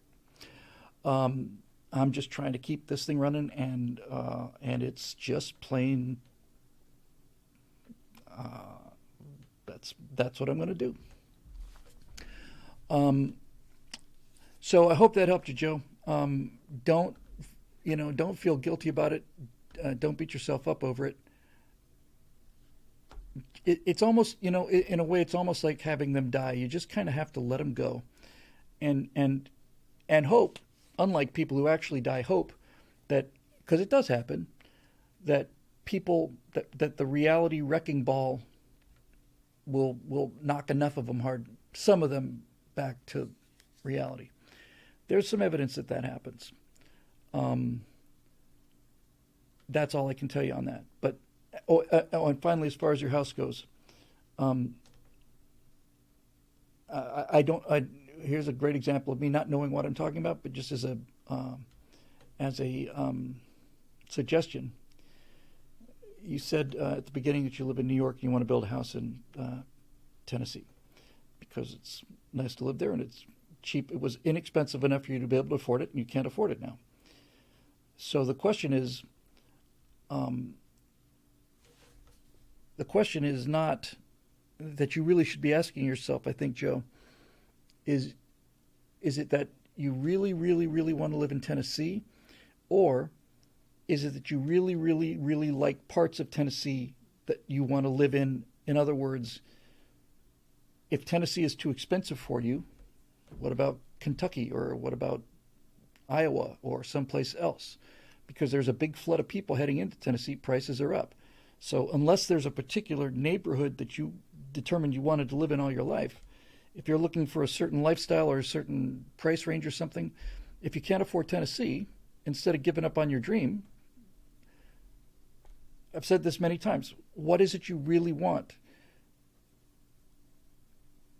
People come to California to be actors, and you can be an actor in LA.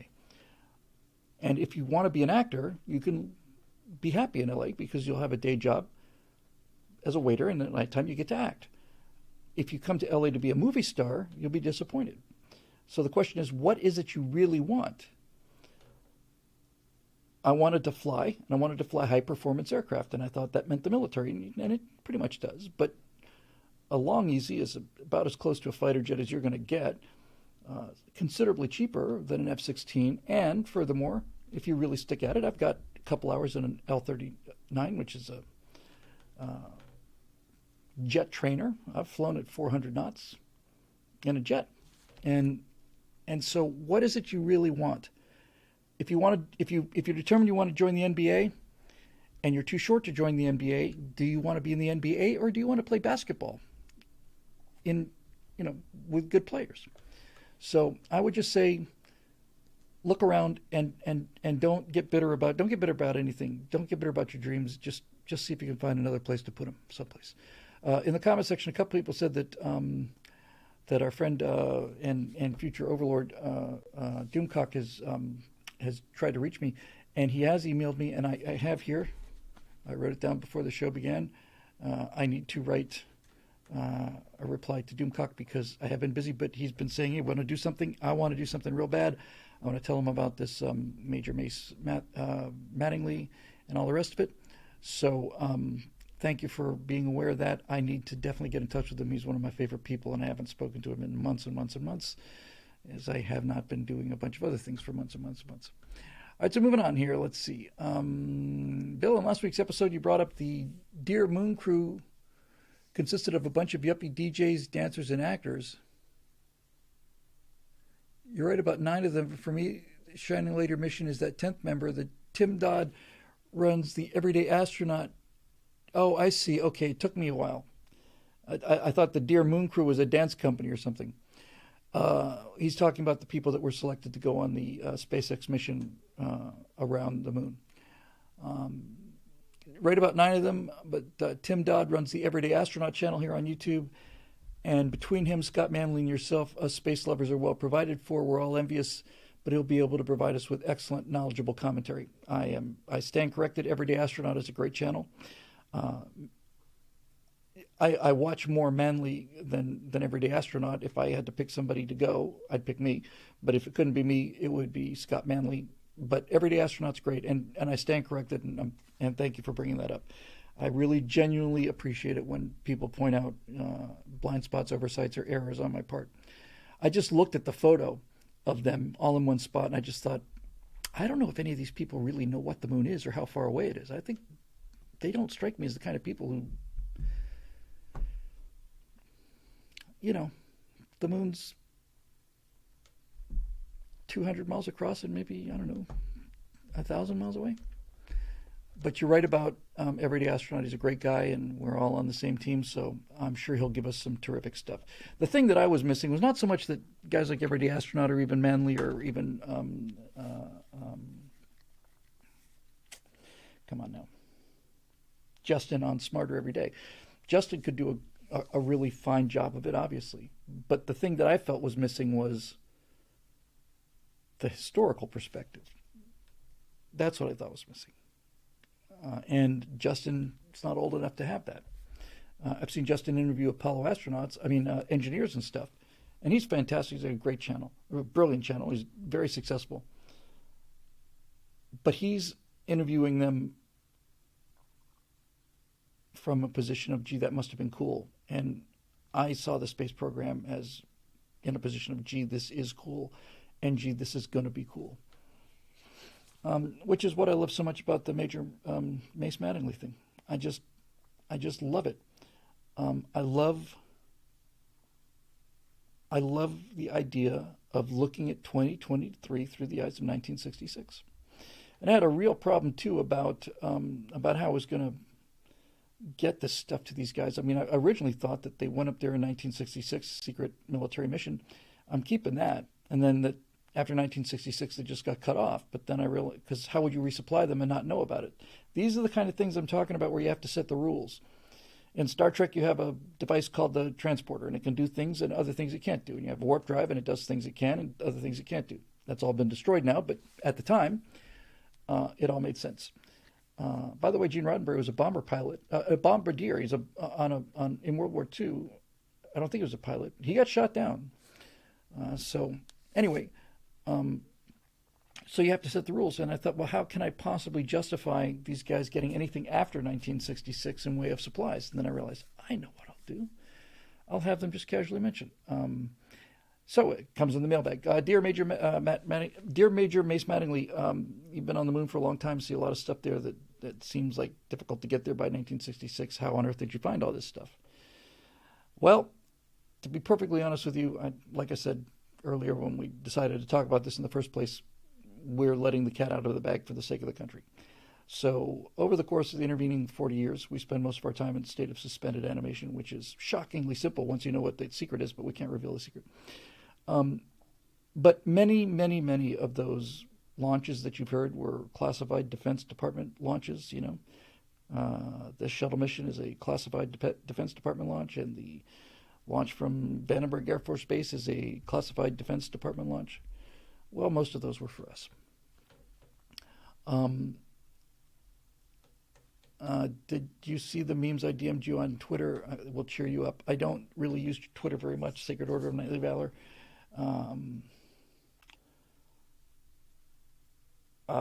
So I didn't see them. Sorry about that. So anyway, that's just a little note. All right, so here we go. We're going to chew through a few more of these, and I'll probably just do a 2-hour show tonight because I'm moving some mail and I have some things to do otherwise to get things going. Second time asking from Judy Sheeks. Hi, Judy.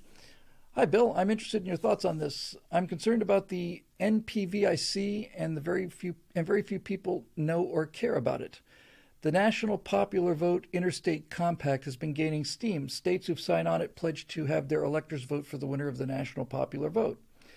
Essentially, it's an end run around the Electoral College. People who poo-pooed my concerns by saying it's unconstitutional neglect to note that almost all of Biden's executive orders have been unconstitutional as well, but he's issued them anyway. Further, there are already 16 states aboard the scheme, representing a total of just under 200 electoral votes, and the NPVIC is being presented in a number of states ahead of 2024. In my opinion, this is akin to the Soros DA's project, in that it's going on right under our noses and nobody's sounding the alarm. Ballotpedia.org has more info about this. As always, thanks for what you do. Thank you for that, Judy. And thank you, Ben Adams, for that super chat with just an icon attached.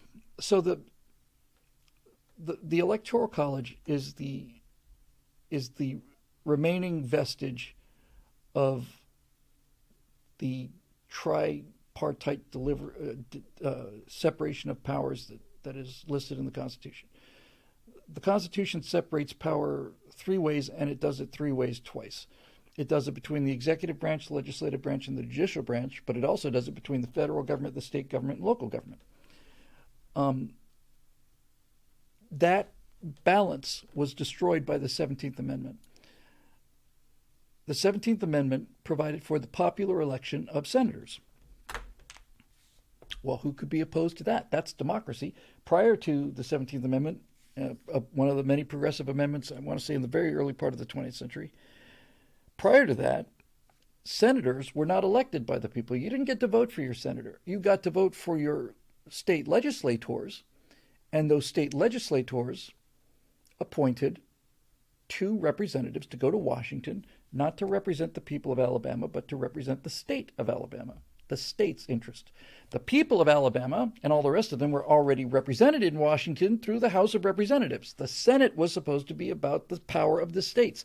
Senators were not there to look out for the people of their state. That's what the House is for. They were to look out for the power of the state. They were there to defend the state's power against federal encroachment. And once you make that a popular election, then it's just a question of it's a popularity contest. The states should not be beholden to this. If I had one thing to do, if somebody said, Bill, you have one amendment, what would you do? I'd have to think very seriously about whether I'd repeal the 16th or the 17th, but I think taking the long view, I would repeal the 17th, because if you repeal the 17th, you probably could get it back. I would repeal the 17th Amendment. I would have state legislatures send 2 senators to Washington to be representing the state that sends them, not the people, the state. That's all they're doing. They're watching out for encroachment on the power of the state. And when that went away, most of the balance of the Constitution that prevented accumulation in the center, it didn't directly affect the judicial, executive, legislative balance, but it did completely destroy the federal, state, and local balance. So now the federal government gains more and more power, and there's nobody to stop them except for conceivably the governors.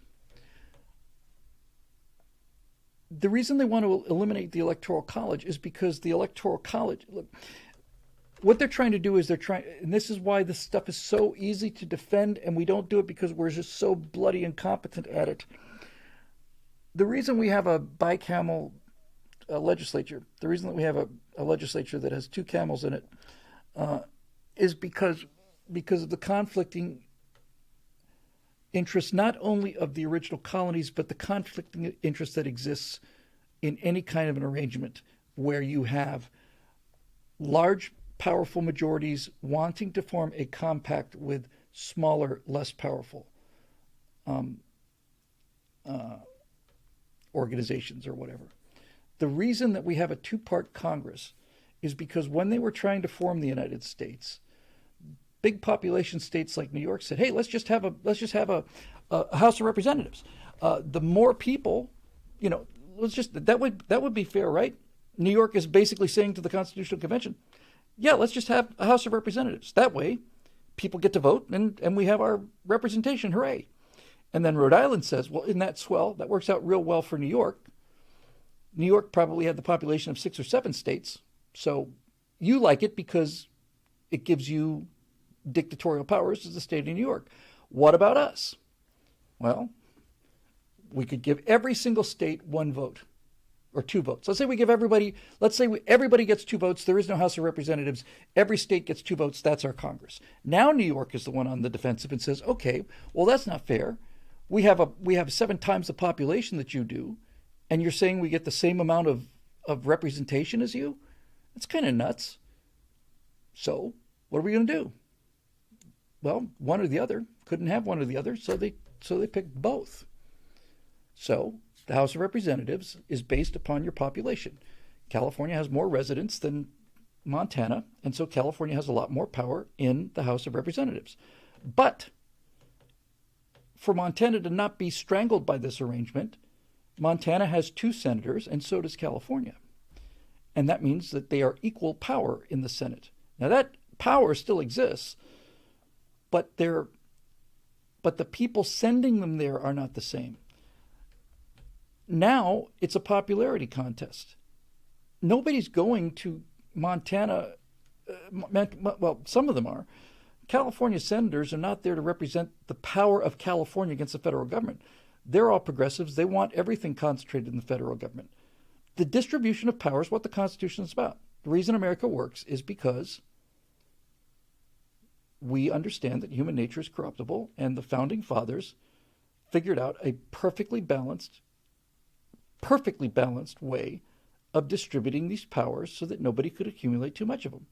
And then through their rhetorical skill and their ability to frame an argument, the progressives in the early 1900s said, well, shouldn't the people decide who our senators are?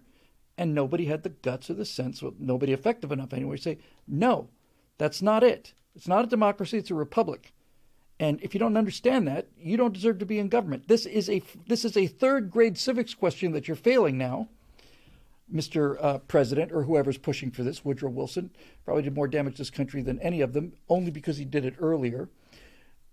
So the Electoral College is all that's left of states having power. And the left can't stand this because, as we said earlier about the Thanksgiving dinner, progressives in California and Washington State and in San Francisco and in Washington cannot let people in Montana live their own lives. They cannot do it. They can't stand it. They have to control them. They have to. That's what they're built for. That's their genetic defect, is they have to tell people what to do. They can't mind their own business. And so Montana can't just go off and be Montana. Montana has to be controlled by the federal government so that we can make the people in Montana do what we want to do here in San Francisco, which is tell people what to do. They're miserable, low-life swine. They're just horrible people. Horrible. Yes, and Woodrow Wilson, Erteki says, was a college professor. Woodrow Wilson was an intellectual. Intellectuals are the only people who are stupid enough to believe that they're smarter than everybody combined, and they're not. But this is the appeal of the intellectual is appeal to the ego. Look at me. I'm one of the smart people. How do we know that you're one of the smart people? Well, because I agree with what all the other smart people say. Do you even understand what they're saying? No, but I agree with them. And that makes me a smart person too. That's how it works. people with insecurities about their virtue or their intelligence parrot what they are told are smart, virtuous people, and then they feel like they're in the club. That's virtue signaling. That's the definition of it. So, this movement is unconstitutional. And I see how they're circumventing it. They're being clever about it. If they were to say, we're not going to do the electoral college thing, then they wouldn't be able to get away with it. They can't just say we're just not going to have an electoral college in California. That's just plain, that's how we elect the president. This is the thing they can't stand. This is what civics is there for, and this is why they don't teach civics anymore, because civics educated people about our system. And if you understand the system, you'll defend it because it's brilliant. Hang on a second, just lost my train of thought here.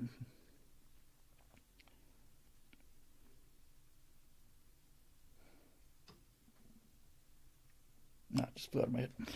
In any event, we have now thrown the system so badly out of balance that this power grab is taking place everywhere. There we go. Mick from Vic says, there are some ideas so absurd that only an intellectual could believe them. That's George Orwell.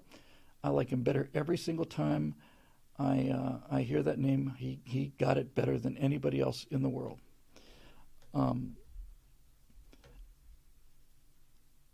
The answer to this is, the best way to fight it is, so you're progressives, right? Yes. We live in San Francisco, right? Yes. Well, how would you feel if I told you that the people in the backwoods of Mississippi are going to tell you how to live your life? That they have the political power to enforce you, to coerce you into living life by their ethics and morality. How do you feel about that? Well, I don't know. Well, you're doing the same thing to them. The reason a country that's the size of a continent works is because we found a way to make all of these different groups. They're not artificial tribes like I'm an African American or I'm an Asian American. That's an artificial distinction. But America essentially is, 5 countries, 6, 7 countries maybe? New England is very different than the Southwest. California is very different than the Deep South. There are at least 4 or 5 independent cultural nations in the United States of America. And the way that we've been able to live together and achieve the success that we've achieved is because a system was so perfectly balanced that everybody could agree to its terms. Nobody got everything they wanted, but everybody got enough for it to be worthwhile. And the prosperity that the system created has convinced people that prosperity is the default condition of mankind and that the government will pay for everything, and so they vote in the government. My experience with people like progressives who want the government to be all-powerful is they want the government to be all-powerful because the government will give them a handout and businesses won't, at least not yet anyway. I'm sure they're well on their way. You go up to a bank and say, hey, I'd like you to give me, I don't know, $2,000 a month to live on. Bank's going to say, I don't think so. But if you say it to the federal government, they'll say, sure, absolutely, $2,000 a month, that's nothing, peanuts. All you have to do is vote for us and we'll stay in power and we'll keep giving you your $2,000. We'll just put it on the tab. It's $33,000 billion now, which will never be paid back, and they know it. And they know it's gonna collapse on some level. It's gonna collapse. They know that too. They don't care. Are they getting their money now? Yes. These people don't care about anything other than themselves. They talk about how virtuous they are because that is their fig leaf against how selfish they are. It's all about them. I want to do everything my way all the time. I don't want to play by rules if the rules are against me. On the other hand, if the rules are in my favor, then I want the rules rigidly enforced. They have no ethical center. They have no moral compass other than power. So that's why you have to get rid of things like civics classes, because if you teach civics, you understand the genius of it. Many people said, what would you fix in the Constitution? My response to that would be, I would just have people read it and abide by it. There's not the only structural flaw that I'm aware of and I don't know if this is a constitutional issue, I suspect it's not, but the only structural flaw that I'm aware of is the idea of prosecutorial discretion. There should be not a law, it should be built into the structure of either the state and the federal governments to say that the state attorney general or the attorney general of the United States do not have the right to decide not to prosecute crimes. They are forced to prosecute crimes. Now, people will say, well, if they prosecuted every crime, then they wouldn't have the resources for it. Well, then get the resources. Because every trouble that we're in right now started with Barack Obama taking over the Justice Department. Once you take over the Justice Department, it doesn't matter how many crimes Hillary Clinton commits, and it doesn't matter how much evidence there is against it. It's an open and shut case. It's been an open and shut case for 10 years now, practically, against Hillary Clinton. But that doesn't matter if the Attorney General decides, oh, we're not going to prosecute her. Here's James Comey, works for the Department of Justice, head of the FBI. Here's a 45 indictment of every crime that she committed, and then he says, but I don't recommend we would prosecute. I don't think any reasonable prosecutor would take the case, which is all the cover that they needed, all the fig leaf that they needed to not take the case, and so there you go. It is just plain fraud and treason. Somebody, Roadrunner says, mention the Commerce Clause. That's a great example. I didn't know about this until, 7, 8 years ago, maybe 10 years ago. So when the federal government wants to tell you what health care you have to buy, you will say, well, who the hell are you to tell me what insurance I can buy? Where's your power to do this? And they'll say the Constitution gives us the power in the Commerce Clause. Really? What's the Commerce Clause say? And they'll say, it's right there in the Constitution. It says Congress shall have the power to regulate commerce between the states. That's what it says? Yeah, that's what it says. Is there anything else there? You probably don't need to pay attention. No, I'm actually curious. Can I see the actual document? Yeah. Okay, so I'm reading the Commerce Clause here as it's written in the Constitution, and you're right. It does say that, but it doesn't say that with a period. It doesn't say Congress should have the power to regulate commerce between the states, period. It says right here, you can read it as well as I do, Congress shall have the power to regulate commerce between the states, foreign powers, and Indian tribes.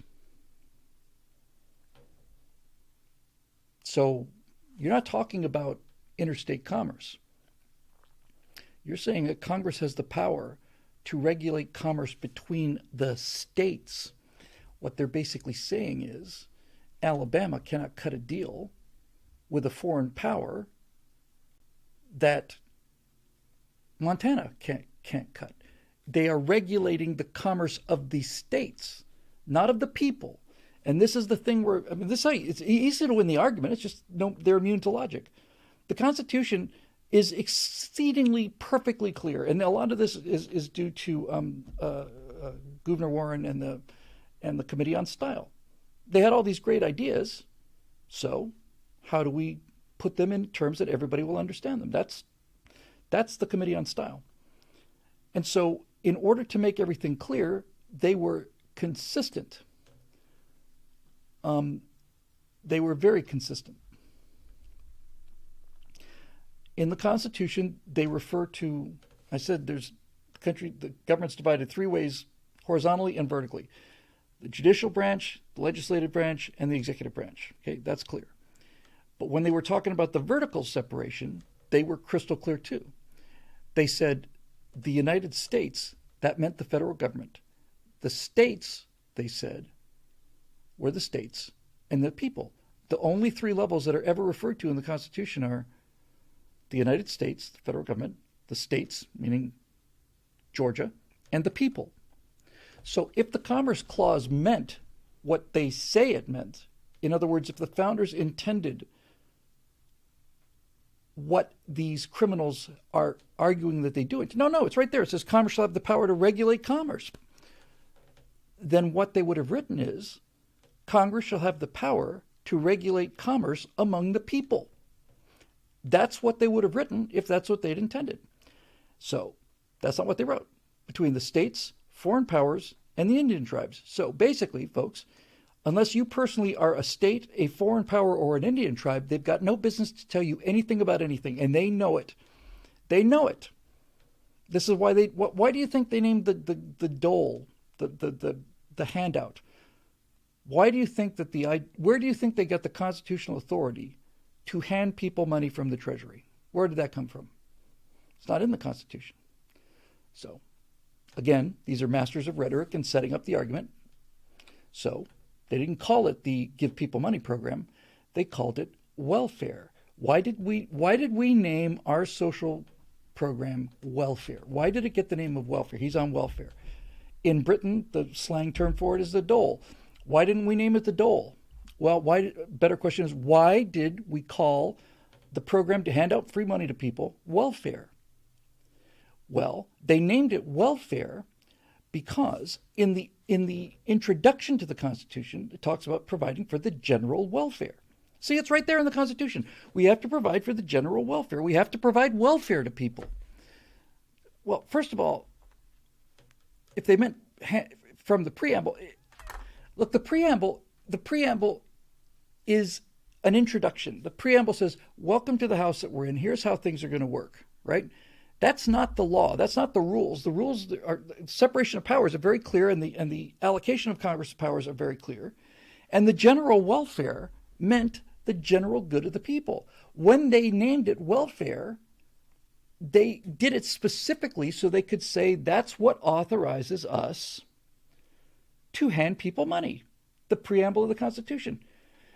The preamble of the Constitution is a welcome to the house kind of thing. It's not a you can do whatever you want to in the house. It's like it's welcome here. So this is how it happened. We'll name it welfare. That way we can claim it's in the Constitution. It's not. Provide for the general welfare. By the way, these guys were so smart that they didn't say provide for the individual welfare. They didn't even say provide welfare. They said provide for the general welfare. So even if they go to this chicanery and outright fraud and lying by naming a program welfare to hand out money when that was not only not in the Constitution, pretty much expressly prohibited, the founder said the general welfare. That means that if you want to make the argument that the federal government has the ability to just spend money on people, then the general welfare means everybody. Nobody gets a check that I don't get. The general welfare means all of us. So even by their own miserable definitions, they're still basically lying. The general welfare means the general welfare. You're going to allocate $1 trillion for people to buy votes? Great. Make that $1 trillion available to the general public, the general welfare. That's all of us. We'll all get a check. That's not what they're doing. They're giving checks to certain people in order to get them to vote for them. And so that's how you defeat it. And so the people say now, well, we have to put in some kind of protection to make these people obey the Constitution. No. The founders thought about this too. Now we get to the problem. And I think I'll probably wrap up here. No, there's one more. I'll do one more and then I'll wrap it up. Who's going to enforce this stuff? Who's going to enforce these brilliant laws? Well, the founders thought about that. Should we have a constitutional police force? Should we have the judiciary? They never envisioned that the judiciary could overturn a legal act of Congress. The idea that the judges could declare something that was passed by the Congress as unconstitutional and nullify the law would have horrified them. The Supreme Court was supposed to be the Supreme Court. It's like if you take an argument to the top, how high can you go? It goes here. When these people have made their decision, that's it. They're finished. The idea that the Supreme Court could say, well, the people passed this law, but we're going to overturn it because there's 9 of us and we don't like it. And there was no provision for 9. All the Constitution calls for is a Chief Justice. Put that aside. The structure is perfect. And the reason that they did not include a Constitution police to enforce the Constitution is because they believed, rightfully, that the Constitution police is us. If somebody in the government is violating the Constitution, then we would throw them out of office. And that's who the Constitution Police are. It's us. And we failed. We failed badly because we watched all this happen. And in our defense, it was also incremental, but that there was never one go get your musket point. But over time, we watched it slowly happen. We watched that decision made in the 40s, where that farmer was told that he couldn't grow his own feed for his own animals because he was interfering with interstate commerce. They made him buy somebody else's grain or at least pay market value for it.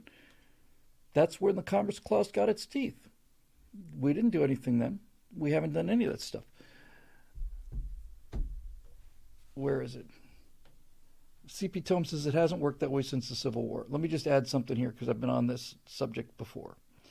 People say that the Civil War is when the federal government made the power grab. That's absolutely not true. That is just plain not true.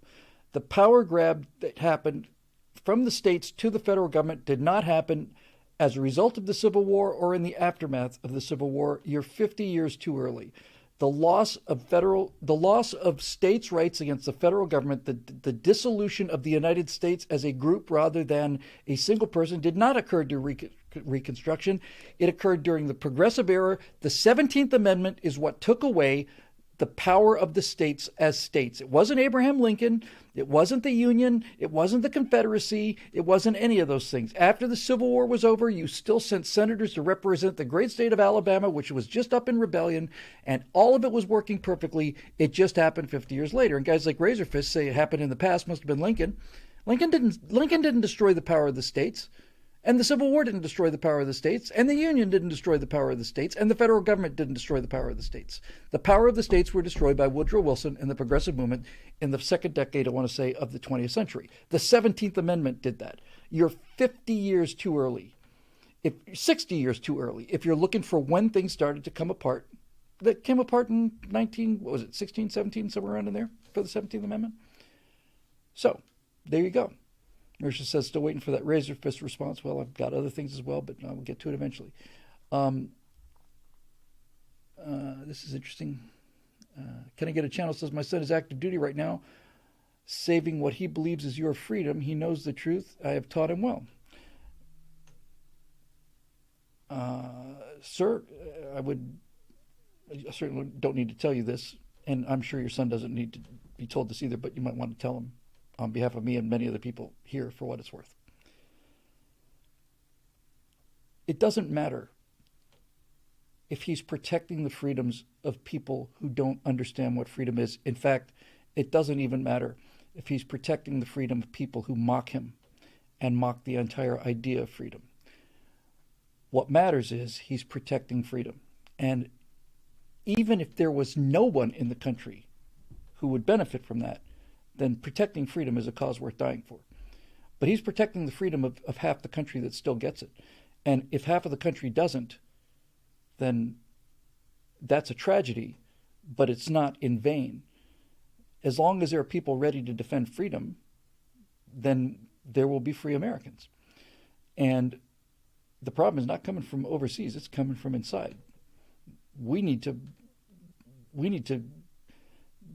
get in gear and make sure that we still have a country that these brave men and women have a place to come home to. Looks like the place that they left for. He said, we love you people, that's why we do it. No greater gift than to lay down one's life for his friends.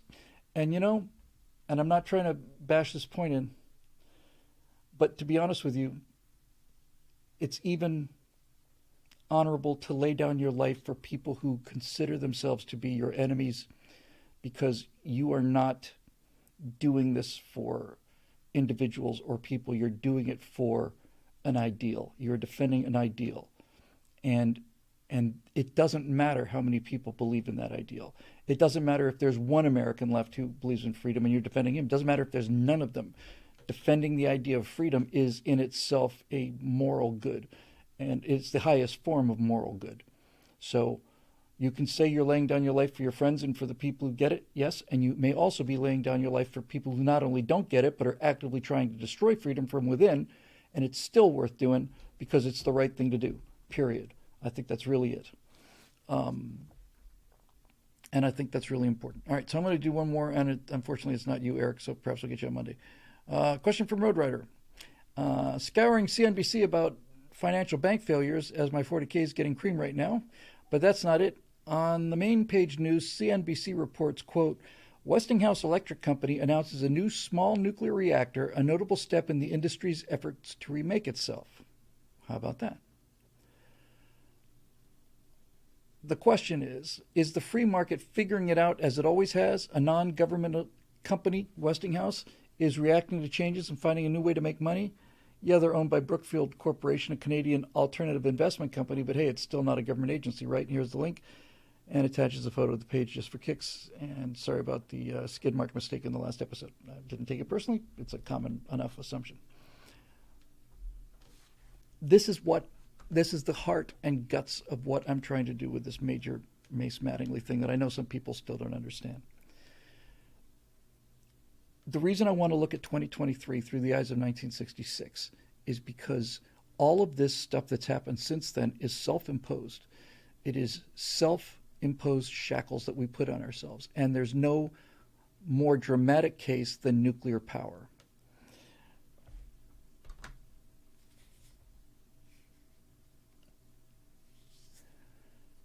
I'm trying to think about how to put this.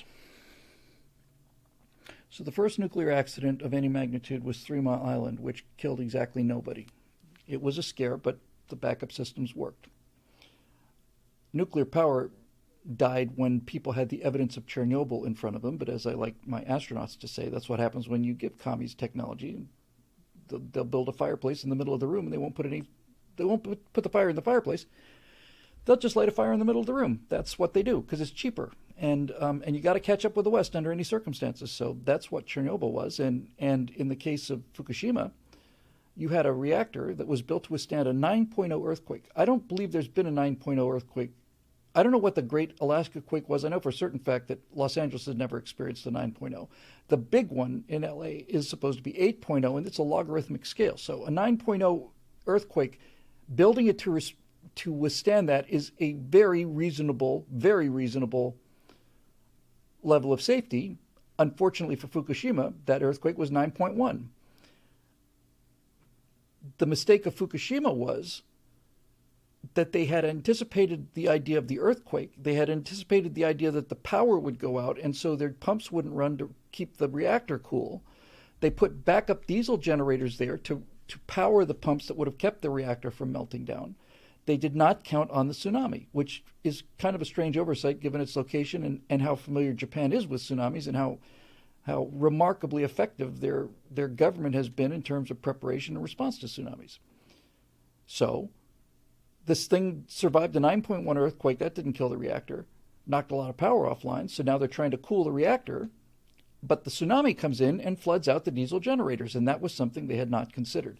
Now, all three of those cases, 3 Mile Island, Chernobyl, and Fukushima, failed because engineering fail-safes failed.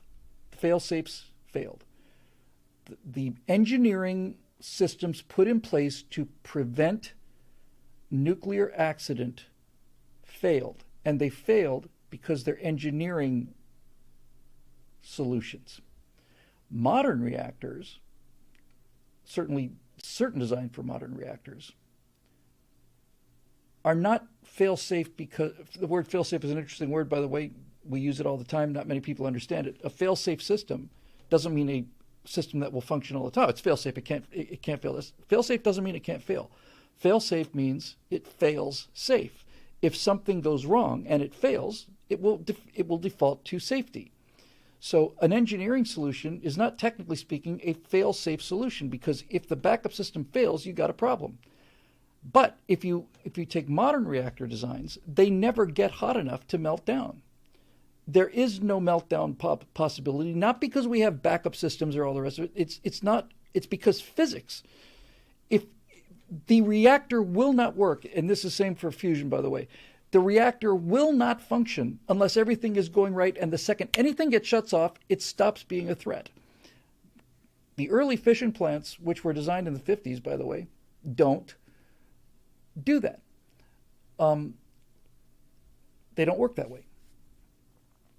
So, why is it that nuclear power has been so demonized in this country? Well, back when I was watching all this happen in the late 70s with the China syndrome, which scared the hell out of me, by the way, because I didn't know anything about it. Nuclear activists wanted to get rid of nuclear power because they didn't like nuclear waste. That was the argument they used. We had a perfectly good system of getting rid of nuclear waste, and that is burying it deep as hell into the ground where it's not going to hurt anybody. And in 100,000 years, you can walk around in there, but that's not something for us to worry about. Nobody appreciates the miracle of volume. I think I've read that you could put all of the garbage generated in the United States in the next year or 10 years or a century or whatever. I think it's a century, something like that. All of the stuff we throw away could fit in a square that's a mile by a mile by a mile. Mile long, a mile wide, and a mile deep. It's amazing. So, in the beginning, people feared nuclear reactors because of the nuclear waste and because of things like a breakthrough in the containment and radioactive fallout. But after that, Germany and France, as well as the United States, France and Germany had extensive nuclear power systems. That was the source of virtually all of their power. And I'll give them credit for this, because I don't often have a chance to give the French credit for things. But the French and the Germans both realized, because they built the reactors later than we did, that what we'll do is, instead of having every reactor be unique, which is the case in the United States, we will design a standard reactor, and that way every nuclear reactor we put in will essentially be identical, which means that we can train people and have them be interchangeable. Once you get trained on that reactor, you're as good as every other reactor. It's a smart way to do things, right? So why all of a sudden, in a world where they're screaming about carbon emissions, let's just follow the little bread trails here, right? We're told that the world is going to end now, not because of nuclear waste or nuclear fallout. We're told the world is going to end because carbon in the atmosphere is getting too high. It's approaching 450 parts per million. It was 3,000 parts per million 80 million years ago, but let's not quibble about details. You would think that if their argument was true, if their entire premise was true, that carbon emissions are the problem, if that were true, then we'd be building nuclear power plants like there's no tomorrow, because nuclear power plants don't release any carbon. And we're not. So why aren't we? The reason we're not building nuclear power plants is because the global climate change thing is not about climate change. It's about control. And the way you control people is by controlling their energy. Thank you for that, Cody, for that super chat. I'll get to that next week or something. But thank you. He says he gave me the source for Razorfist anti-Lincoln tirade. But back to the issue.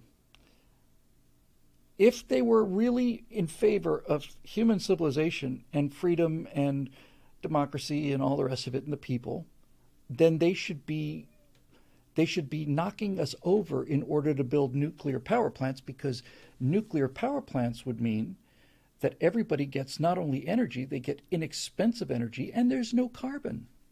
So why is it that we're not going to nuclear power plants? Because it's not about the carbon, and it's never been about the carbon.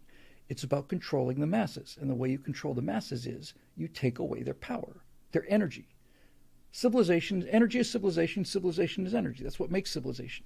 The reason we're talking now amongst each other in real time and also through the miracle of storage is because of energy. And the reason that we don't have to carry our water up from the river or go down to the river and wash our clothes is because of energy. Energy is civilization.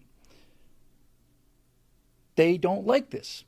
If we have abundant energy, then there is a middle class. And if you have a middle class that has abundant, relatively inexpensive energy, then they'll invent things like Apple computers or SpaceX or whatever, and then they'll go off on their own way. Next thing you know, they're going to be making tons of money, and they won't be voting Democrat. So we have to find a way to control their power. If we can control the power, then we can control them. And so that's what this is all about. That's why they're not talking about nuclear power, because it's not about the carbon. It's about getting us, not them, it's about getting us to eat bugs in the dark. That's the goal. That's the goal. And if you don't understand that, then you haven't been paying attention. The climate change issue, they lost the argument a decade ago when they decided it was no longer about global warming, it's about climate change. Because global warming is something that can be proven or disproven. Climate change is something that happens all the time. Climate has never been the same. It's changing constantly. So once they said we got to stop this climate change, it's basically like saying we got to stop it from raining, and we got to do everything we can to stop it from raining. Right? So now all of this stuff is all about limiting your choices and your freedom. You won't be able to buy a gasoline car because it's bad for the environment. Shortly after that, you won't be able to buy a car at all because it's bad for the environment. You'll have to ride on a train or a bus or something else that they can control. And pretty soon, they'll start scaling those things down too. In the Soviet Union, you had to wait 10 years for a car, or 20. And it's not that the Soviet Union couldn't make more cars. It's just that the Kremlin didn't want Soviet citizens to have cars, because if they have cars, they can go wherever they want to. And they'll start getting, uncomfortable, inconvenient ideas about, why are you telling me where I can go? The Soviet Union, and Russia today still, has internal passports. I don't know how many people know that. But they have a international passport to allow them to travel to other countries. But they also have internal passports that they have to show when they go from one part of Russia to the other. That's how we control people. The whole reason for our success is that we didn't control people. We just let them do their own thing. And that's why we have the B-70 Valkyrie in a museum. It used to be outside. My friend Phil said he saw it outside, and it's heartbreaking. It's just getting worse and worse. They finally brought that big, beautiful bird inside, so at least it's not corroding away now. But this is what happens when you let people do their own thing. So anytime you hear this, and now you have two generations that are utterly convinced, thank you for the super chat there, QC. Energy is civilization, he said. He's absolutely right. And 1968 Camaro SS is right. Can't have people getting uppity. Nope.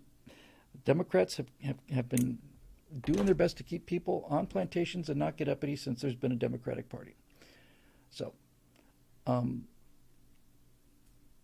that's where that lives. It's about controlling you. And when they start talking about things like eating bugs, and that, well, why are we even having this discussion about eating bugs? Eating bugs is disgusting. Well, it's not as disgusting as you think it is. It actually be very delicious. The reason we're having to ask you to eat bugs instead of steak is because cows emit too much methane, you see? And if we allow you to eat steak when you want to, then that'll kill the planet. And since we don't want to kill the planet, we all don't want to die or drown or burn, whichever one comes first. That's why you have to eat bugs. You have to eat bugs because if you eat cows, you'll kill the planet. And people believe this. People believe this. People believe that the world is getting more and more precarious. I mentioned this, I don't know when I mentioned it, might have been on the last show I did. I don't remember when I mentioned it. But I recently, I guess it was on one of the right angles, maybe the backstage show. Nice thing about being on an airplane for 5 hours is you get to watch 5 or 6 movies at the same time. If they've got the movies in the back of the seats, you get to watch 5 or 6 films at least at the same time. And so you get to see films that you wouldn't otherwise watch. And one of the films that I got to see when I was flying back, because the person across the aisle from me had that playing on their screen, actually, there's a person in my row, not next to me, the next person over. They were watching Training Day. Data point here.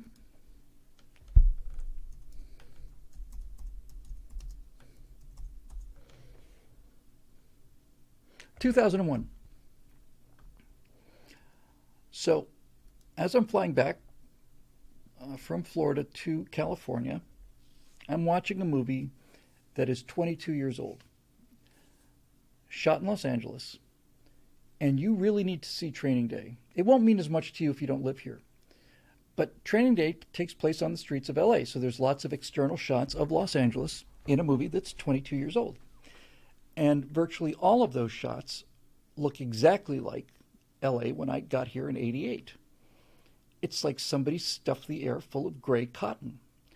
The degree of air pollution in 2001 in Training Day, you just don't see that anymore. This is why you can't fall into the trap of everything environmental is bad. No, there's some environmental things that are good. They just always go too far. So in the 80s and 90s and so on, they started saying, we're going to put these vapor recovery systems on the gas pumps. So instead of having a gas pump, you've got something to fuel a Starship. The thing's this big. It's got an accordion on it, weighs 100 pounds, to suck up the vapors. And I thought, is this really such a big deal? Turns out it is. There hasn't been a day as smoggy as the day in Training Day. I have not seen that kind of smog in the city ever in 10 years. Ever. The worst summer days now are better than the best days used to be in Los Angeles. And much of that is due to the fact that we listened to them when they said we should stop burning diesel on all of our buses and go with the most clean burning fuel we can, which is compressed natural gas. Because that was going to stop the pollution, and it did. So now you've got natural gas through fracking. We've got more than we know what to do with. So now everybody has abundant, cheap power again that's clean, and we can't have that because that would mean people get uppity. So now we have to make natural gas the villain when in fact it was natural gas and some other technological solutions that cleaned up the city. I said it so many times because it's still absolutely true. When I got to Los Angeles, I got here in the summer of '88. I took a job as a temp working for Enterprise Rent-A-Car in Beverly Hills, and I was driving people around Beverly Hills for about 3 weeks until finally it cleared enough for me to see the Santa Monica Mountains, which are just a couple miles down the road. And I stepped out one day and it cleared enough for me to see that. I said, my God, we're in a valley. This is a valley. You're surrounded by mountains. You forget about seeing the big mountains up by Mount Baldy and stuff. You couldn't see the Santa Monica Mountains from Beverly Hills. Couldn't see them for 3 weeks. So there you go. Fire Waco says you can find LA's smog down in Mexico. Check out some summer in Monterey. I don't know if it's ours. If you mean our smog, I don't think our smog has migrated.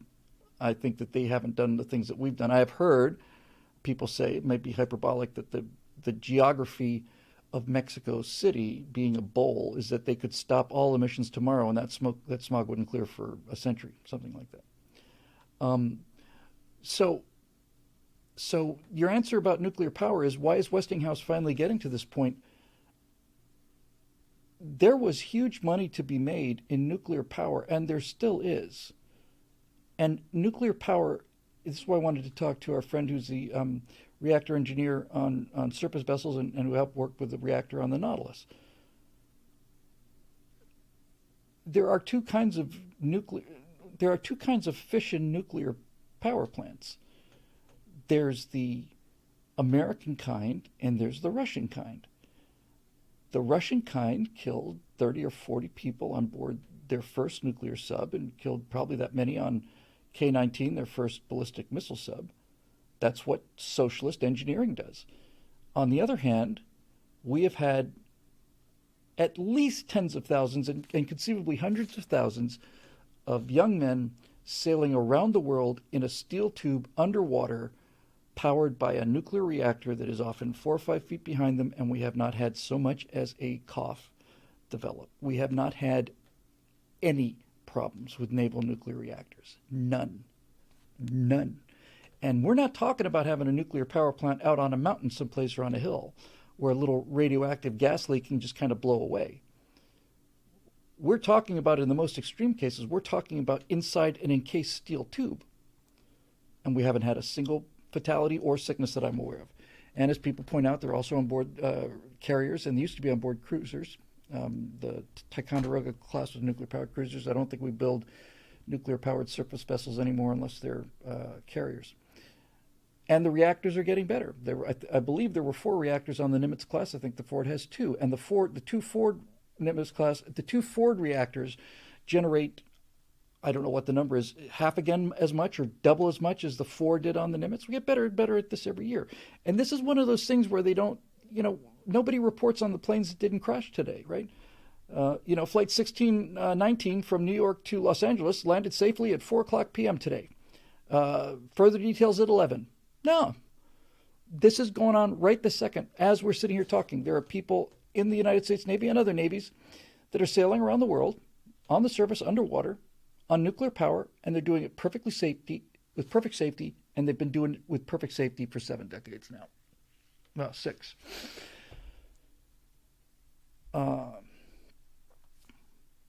So it's not about, we could solve our energy problems immediately, and not just solve them, but solve them in a much better way. Right now, our number one vulnerability as a country is our electrical power grid. A single atomic bomb detonated in orbit at the right position could knock this country back to the Stone Age. And as my friend Frank Gaffney, who's all over this, pointed out, that none of these transformer stations, none of the power relay stations are built to a common standard. In other words, some of these transformers weigh hundreds of tons, and no two of them are the same. So we don't have a shelf full of things to replace in that case. If we lose that power to an EMP, we're going to be without electricity for anywhere from 6 months to 2 years. And you don't need 6 months to have everything fall apart. You lose power for 2 weeks in the whole country. If you lose power in 2 weeks in a hurricane situation, you can get supplies in there. But if the whole country goes down, no. Would a competent government be spending money on things like stockpiling these things and positioning them where they could be put in place rapidly? Yes. If the country were run by Mormons, for example, we wouldn't have a $33 trillion debt. We'd have things like standardized transformers where they're supposed to be. But no. So we're just going to be like the Titanic. We didn't sink yesterday. We didn't sink today. Hopefully we won't sink tomorrow. We're going to just keep on going and hope everything works out well. But there is a solution to this, and the solution is to, instead of having some nuclear power, I want to say that it wasn't Diablo Canyon. What was it?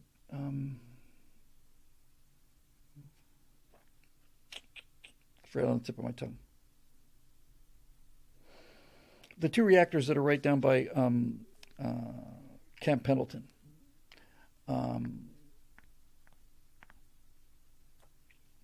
Something Point. Anyway, those 2 reactors have been offline for, 6, 7, 8 years now or something.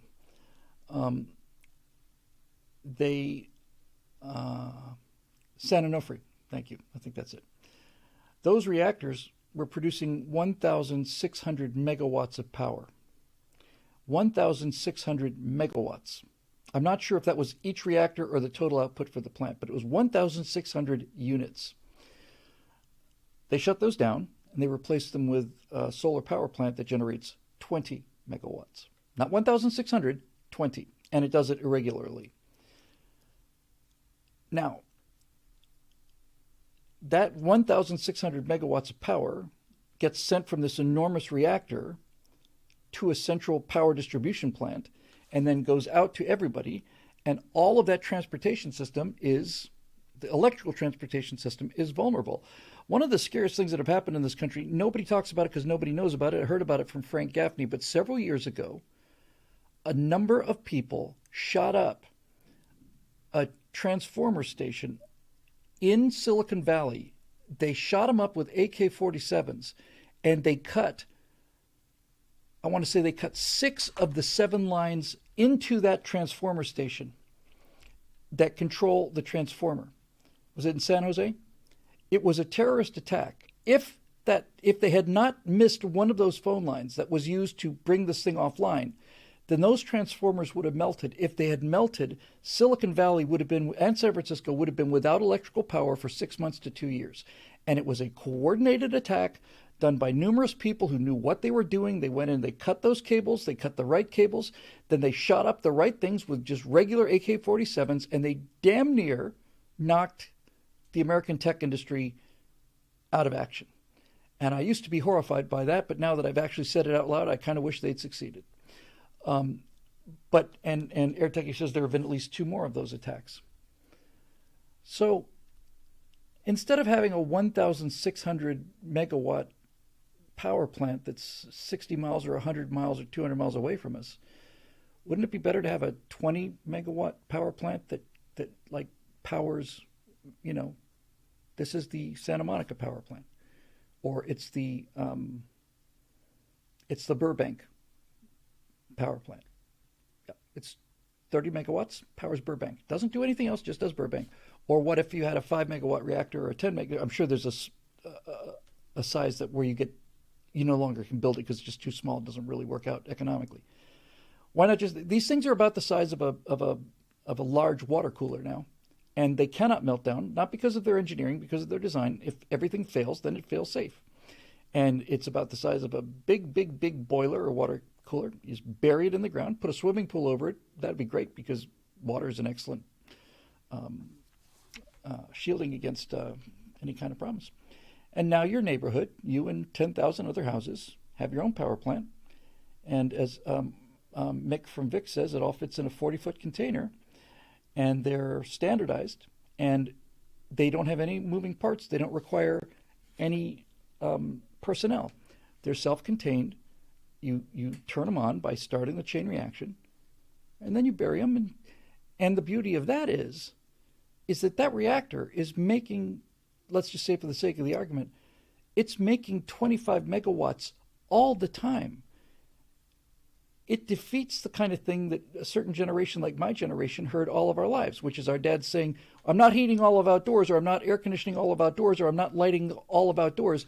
Turn off the light, turn off the air conditioning, turn off the heater. Don't leave the doors open because electricity costs money.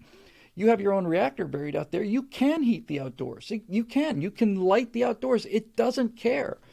It's going to make that power whether or not you're using it. So you might as well use it. Why not heat all of outdoor neighborhood in Minnesota? You could. It's going to make that power whether you use it or not. Why not?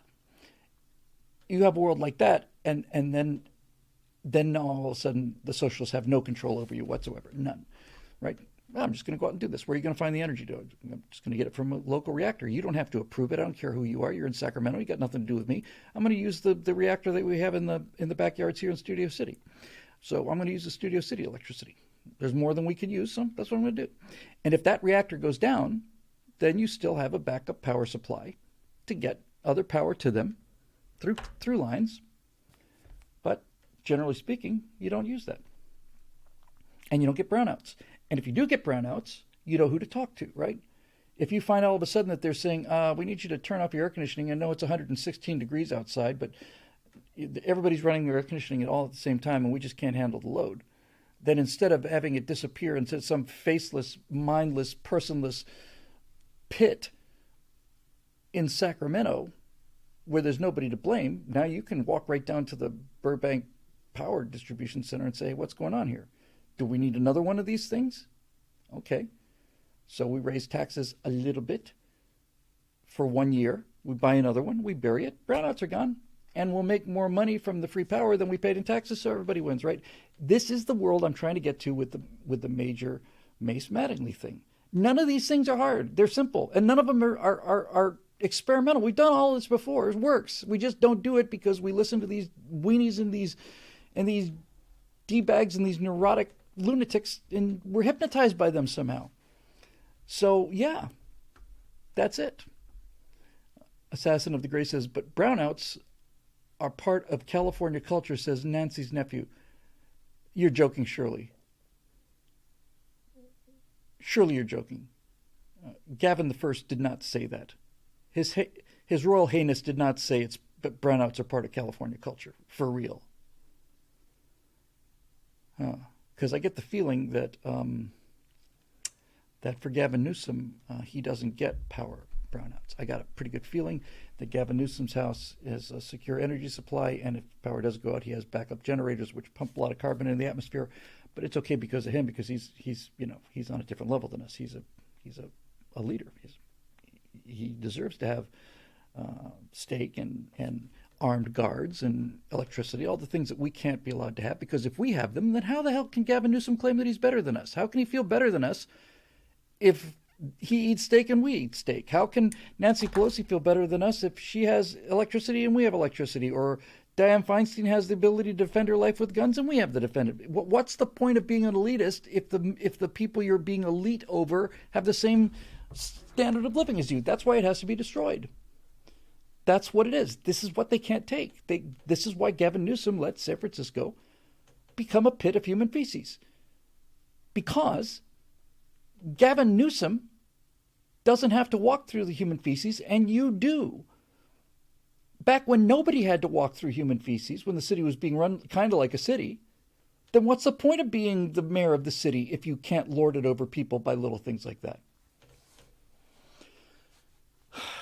Marisha Dark says, instead of tarring and feathering these people, we should waterboard them with bugs. I just think we should make them...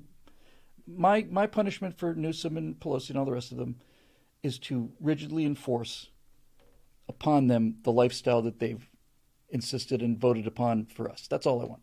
That means that Newsom never gets to go back to the French Laundry, never gets another $600 dinner. He eats bugs for the rest of his life, and so does everybody else who's promoting this kind of thing. No more steak for you, Gavin. That's what we're going to do to you. The cruelty of our punishment is overwhelming. We are cruel enough to make you live by the rules that you wanted to create for the rest of us. That's what your sentence is going to be. And you can, and Aratiki says, make him crawl the streets of San Francisco. Yeah, that's another good idea. You can go clean up the needles and the human feces. We'll give you a plastic bag, and because we're a kind people and we don't believe in cruel and unusual punishment, we'll let you have some gloves too. But other than that, you got your work cut out for you, so get going. Howard Johnson says, what a great name. I spent almost a year within a rock throw distance of the largest generator in Iraq, power generator in Iraq, and yet every day we completely lost power for 2 to 4 hours every day. Technology is not for everybody, folks. You know, I think that's one of the lessons of the 20th century and early 21st century is the technology is not independent of the culture that produced it. And if it's acceptable, it's not that the Iraqis don't have people smart enough to run the power plant. It's that the Iraqis accept the fact that they go without power for 2 to 4 hours every day. If they didn't accept the fact, then they'd fix it. And that's what they're trying to do for us here. The brownouts are getting us prepared for not having any power. Part of California culture, you know. That's why California is the laughingstock of the world, and why Californians are so rightfully hated everywhere.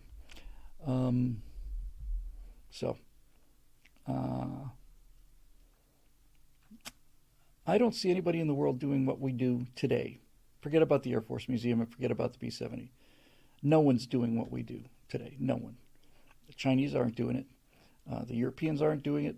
The Russians aren't doing it. And the United States government aren't doing it. In spaceflight, at least, they are all 20th century companies. And Elon Musk is a 21st century. SpaceX is a 21st century company competing with entire nations, including their clocks. I always had a thing against big dumb rockets, and they always offended me because you look at those magnificent F-1 engines on the Saturn V. Those things are fantastic. What happens to them? Well, they just chuck them in the ocean. Well, no wonder it costs so much money. When he landed those twin boosters, I know it didn't nail the center stage. It didn't matter. Seeing those two things come down within a second of each other, spread those landing legs, and then come to a halt, that moment changed my view of the future and the present. No one can do that. No one. Road Rider says Boring Company is sleeper. So what's interesting about the Boring Company, and what I suspect he's trying to do. Airtech, he says SpaceX now has more launch capacity than the rest of the world combined. I don't doubt it, and they're just getting warmed up. Wait till they start to get that operational pace on the Starship, and then it's going to be just hilarious. Here's what's interesting about the Boring Company. We know he has Tesla. Elon Musk is an astonishing guy. because he's not just astonishing in one area. He has a vision for things, and all of these things interlock. He's preparing, he's shown the technology for universal internet access over 80% of the planet's surface, which has got to be 99.9% of the population, because you can take that system and put it on another planet. He's developed Tesla because electric motors have a lot of advantages, one of which is you can charge them with nuclear power. And they don't need air. They don't have to have electric vehicles work real well in Martian atmosphere, which is 1% of ours in terms of thickness, because it works on the moon where there is no atmosphere.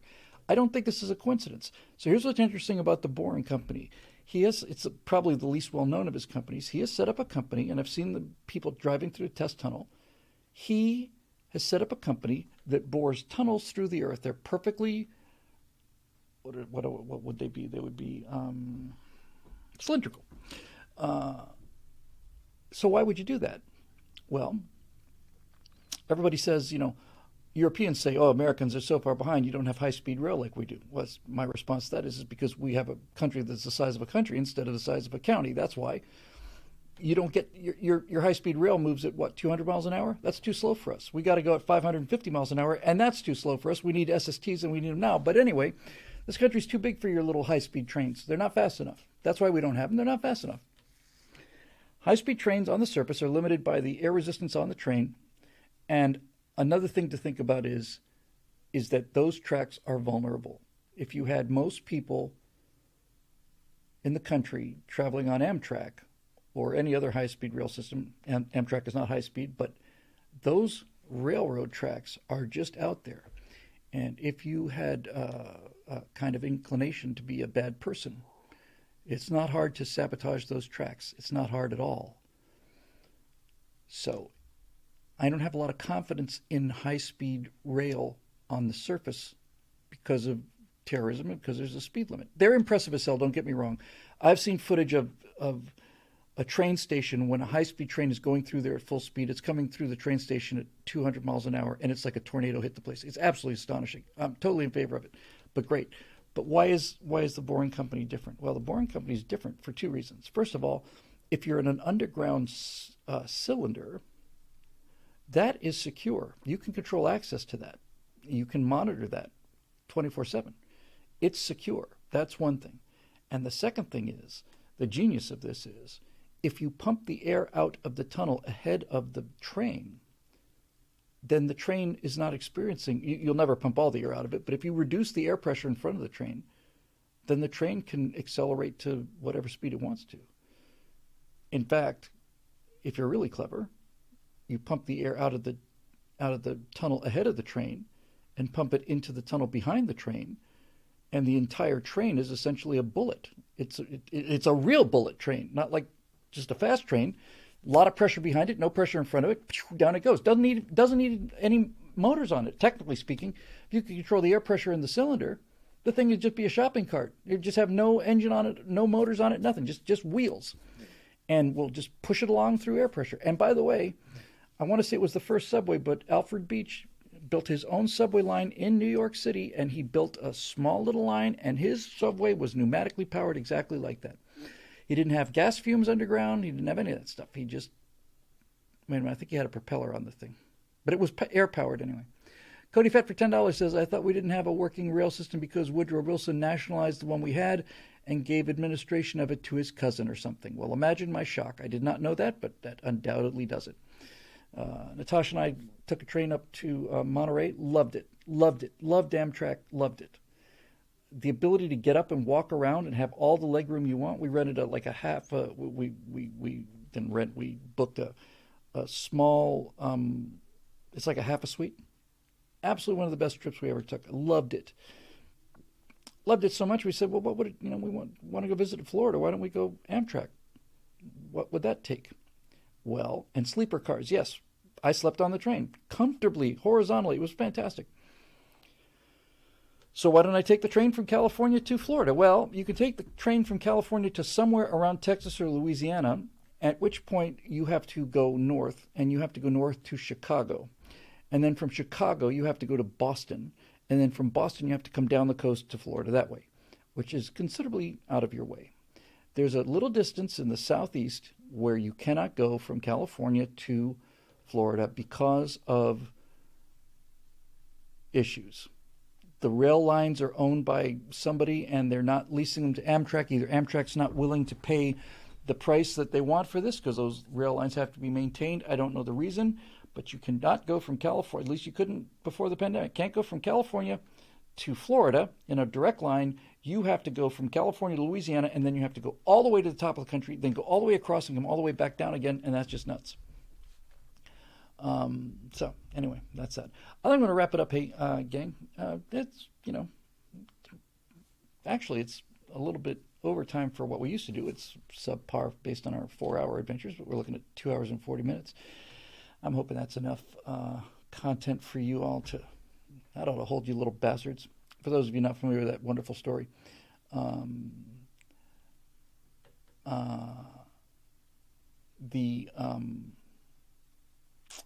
the horrors of growing up in the 60s and 70s were some of the TV shows. Kids TV was not great, but there was a show for Bozo the Clown. I never liked Bozo. I never liked clowns. I just didn't like watching Bozo the Clown. But a lot of people did. It was an incredibly popular show. And if I'm pretty sure it was Bozo the Clown that had the peanut gallery. That's where the term came from. Oh, no comments from the peanut gallery. That might have been Edgar Bergen, but I don't think it was. I'm pretty sure it was Bozo. No comments from the peanut gallery. So the peanut gallery was where they had a bunch of kids and families, live audience. Bozo does a show in front of everybody. Hooray. And so Bozo signs off. Ha ha ha. That's where Krusty the Clown came from, by the way. Krusty the Clown is Bozo. That's 100% it. Oh, it was Howdy Doody. That's right. It was Howdy Doody that had the peanut gallery. In any event, this was Bozo. You're right about that. I knew it wasn't Bozo. Felt funny. Infidel 42 got it right again. Good to see you there, by the way, at the Air Force Academy there, Infidel. So, anyway, Bozo is signing off the show. Again, good night, ladies and gentlemen. Good night, boys and girls. We'll see you next time on the Bozo the Clown Show. And then, as like they did with every episode, somebody else cut, but somebody in the booth didn't get the cut notice. And so while he's still on the air over the end credits, Bozo the Clown says, "That ought to hold the little bastards," in his non-clown voice, which was quite shocking at the time, and I still think is one of the greatest moments in human history. Did I see Eric wants to know if I saw the biggest ball of twine in Minnesota. I have not. I'm saving it for my golden years when I can see it in style. Spend 7 or 8 days there, not rush it or anything. So that'll do it for this edition of the Stratosphere Lounge, which shockingly enough will be posted on the BillWhittle.com website. Yes, I'll try to remember to do that.